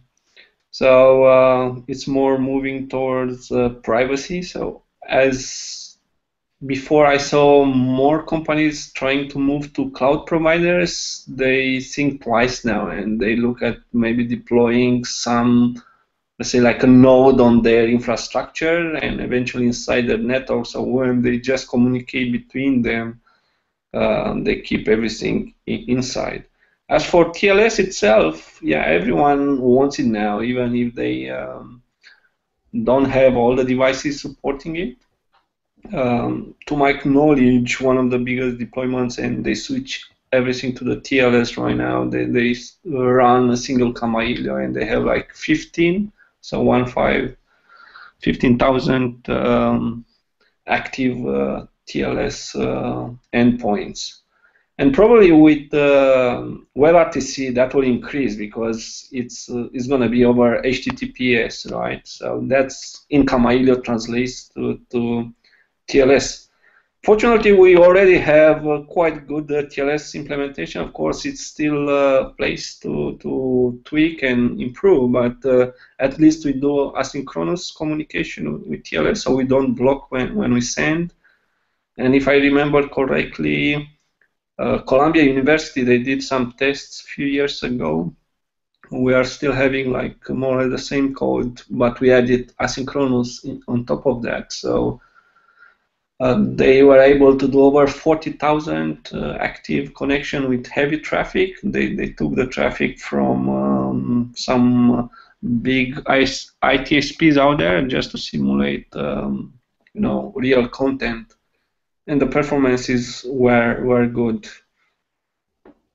But yes, TLS, especially because of instant messaging and presence, it's quite important for the signaling. For the media, it's SRTP, and for Kamailio, that doesn't matter. So. And I mean, we've all been talking about this for years, so that's kind of ironic, isn't it? I mean, this is not the first time any of us have heard of these kinds of issues, so that's interesting in and of itself. I was just curious whether anybody was particularly accelerating their interest in it. I don't know if Danielle, I think you and I met. I saw that, Peter. I think you have a comment. Danielle, I think you and I met at a MooCon maybe for the first time, and that was how many years ago? Yeah, where Phil Zimmerman was speaking to us on an encrypted link. Yeah. In the audio. You remember that? So I mean, yes. It's not like this is something brand new for any of you, and even not for me. Peter, did you wanted to contribute something? I think I was just going to mention there was all sorts of stuff recently from Google because some entity in the US decided that the right way to get hold of everybody's information was to tap the fiber, because of course nobody really bothers encrypting stuff within their own network. That Google is now encrypting stuff, or talking about encrypting everything. If it leaves the machine, it gets encrypted. I could imagine that becoming more and more of a requirement. So it's, to some extent, it's going to go beyond the TLS stuff. Kamailio has a bunch of other interfaces for provisioning and management and other stuff, and I wouldn't surprise me if in the future people want some of those to support some level of encryption. There was already discussion about that, I think, with some of the DMQ stuff when that was being discussed on the list.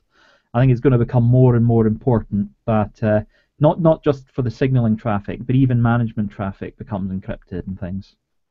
Yeah, and that would be a benefit with DMQ because, as you said, the request URI to include transport equal TLS. Practically, Kamailio will do the rest.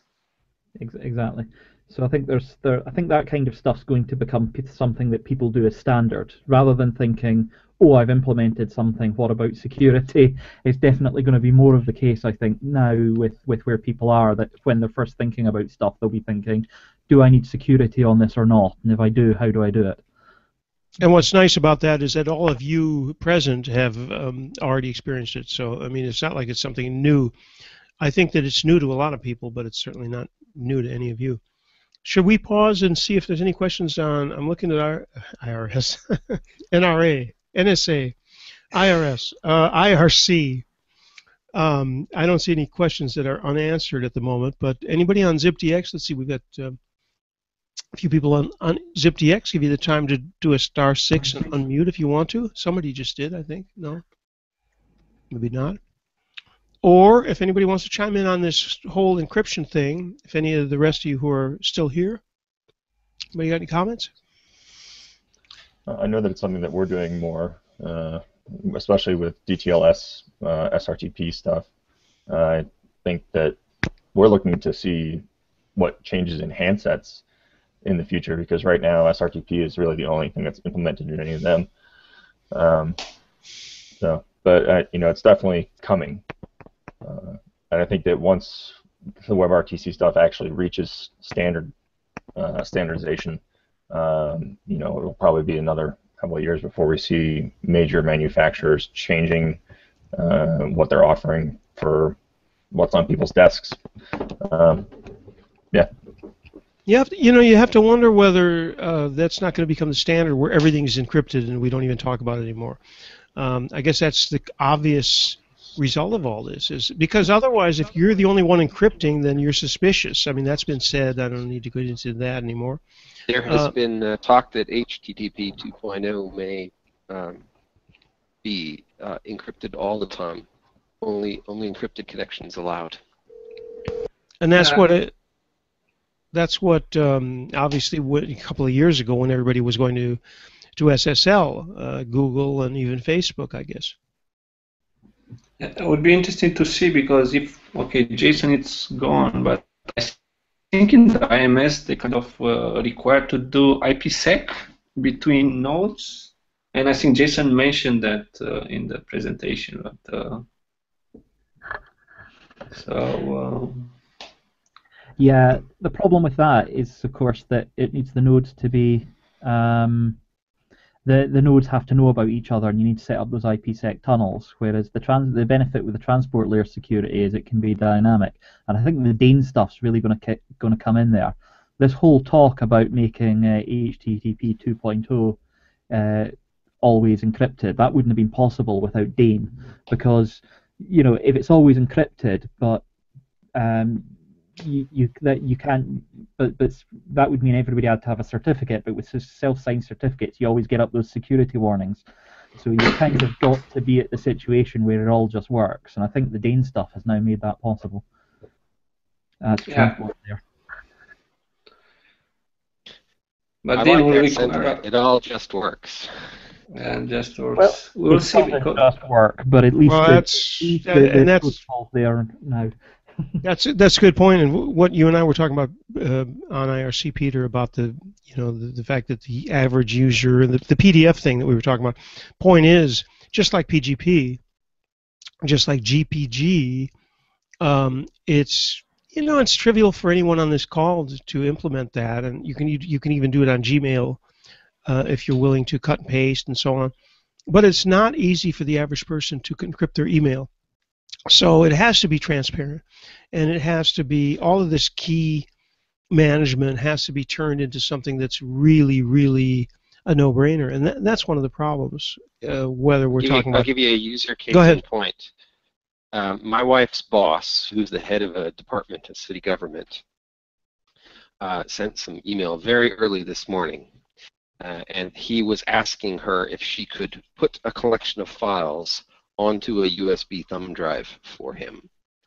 He was not able to do this himself. So this kind of user needs to be the sort of user that we're thinking about as we roll these things out, because it's got to be beyond easy. It's got to be just there.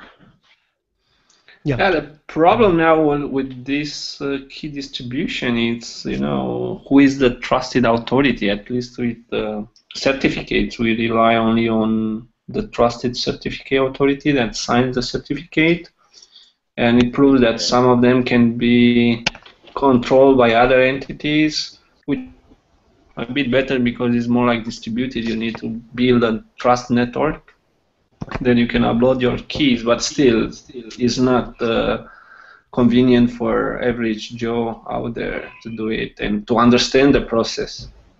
No, but it certainly means any ISP can do it, because to use Dane you need DNSSEC, so you can trust that the DNS hasn't been messed with, and then you put the key information for the certificates in your DNS.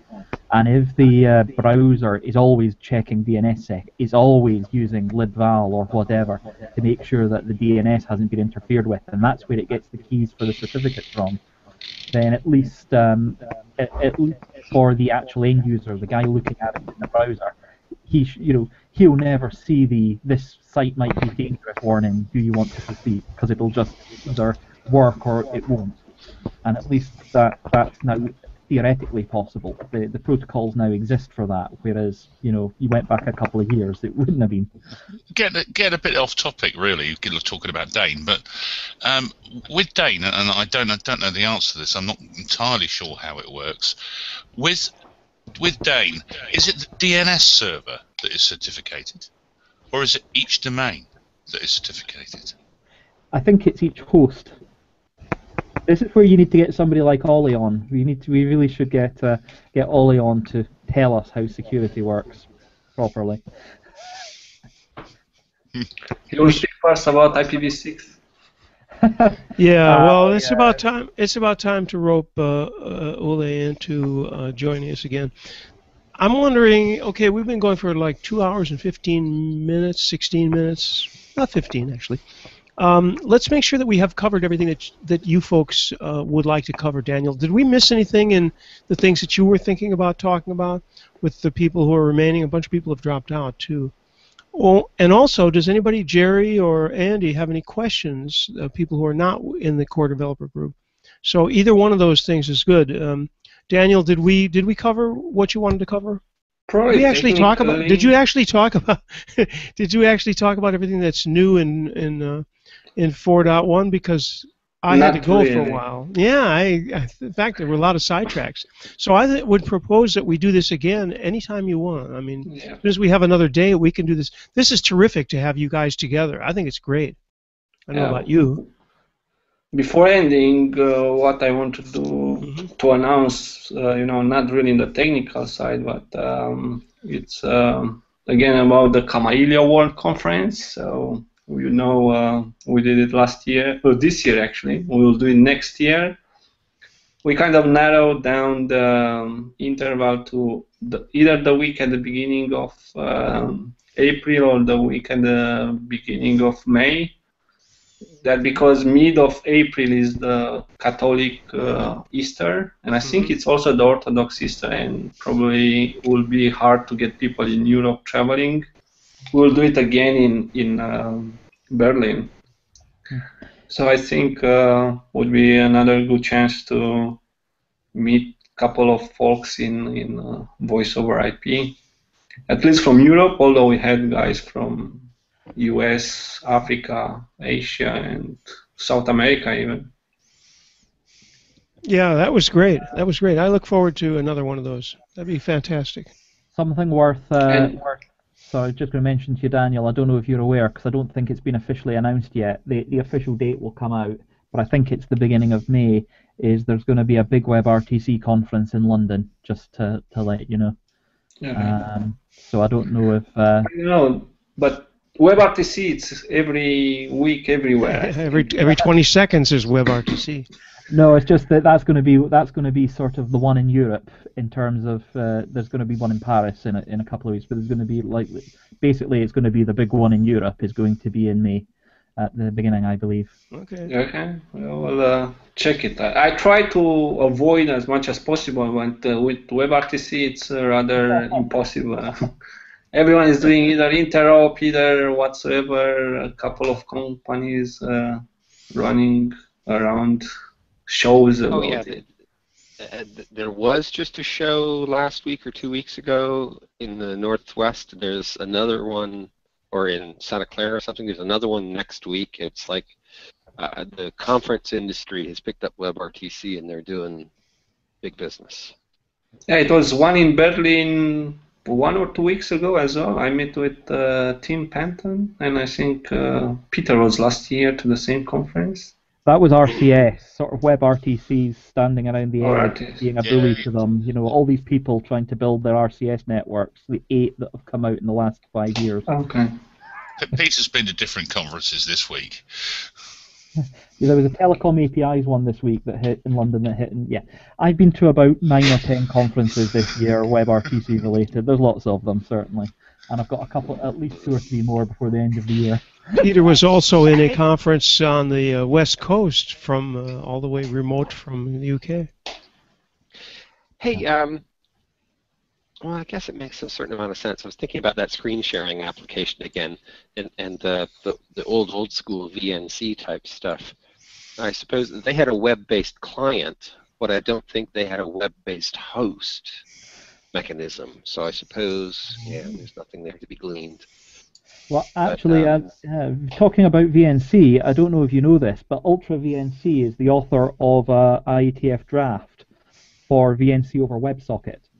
And so the idea will be that, of course, you can't have a web-based client because the JavaScript can't capture control of the computer.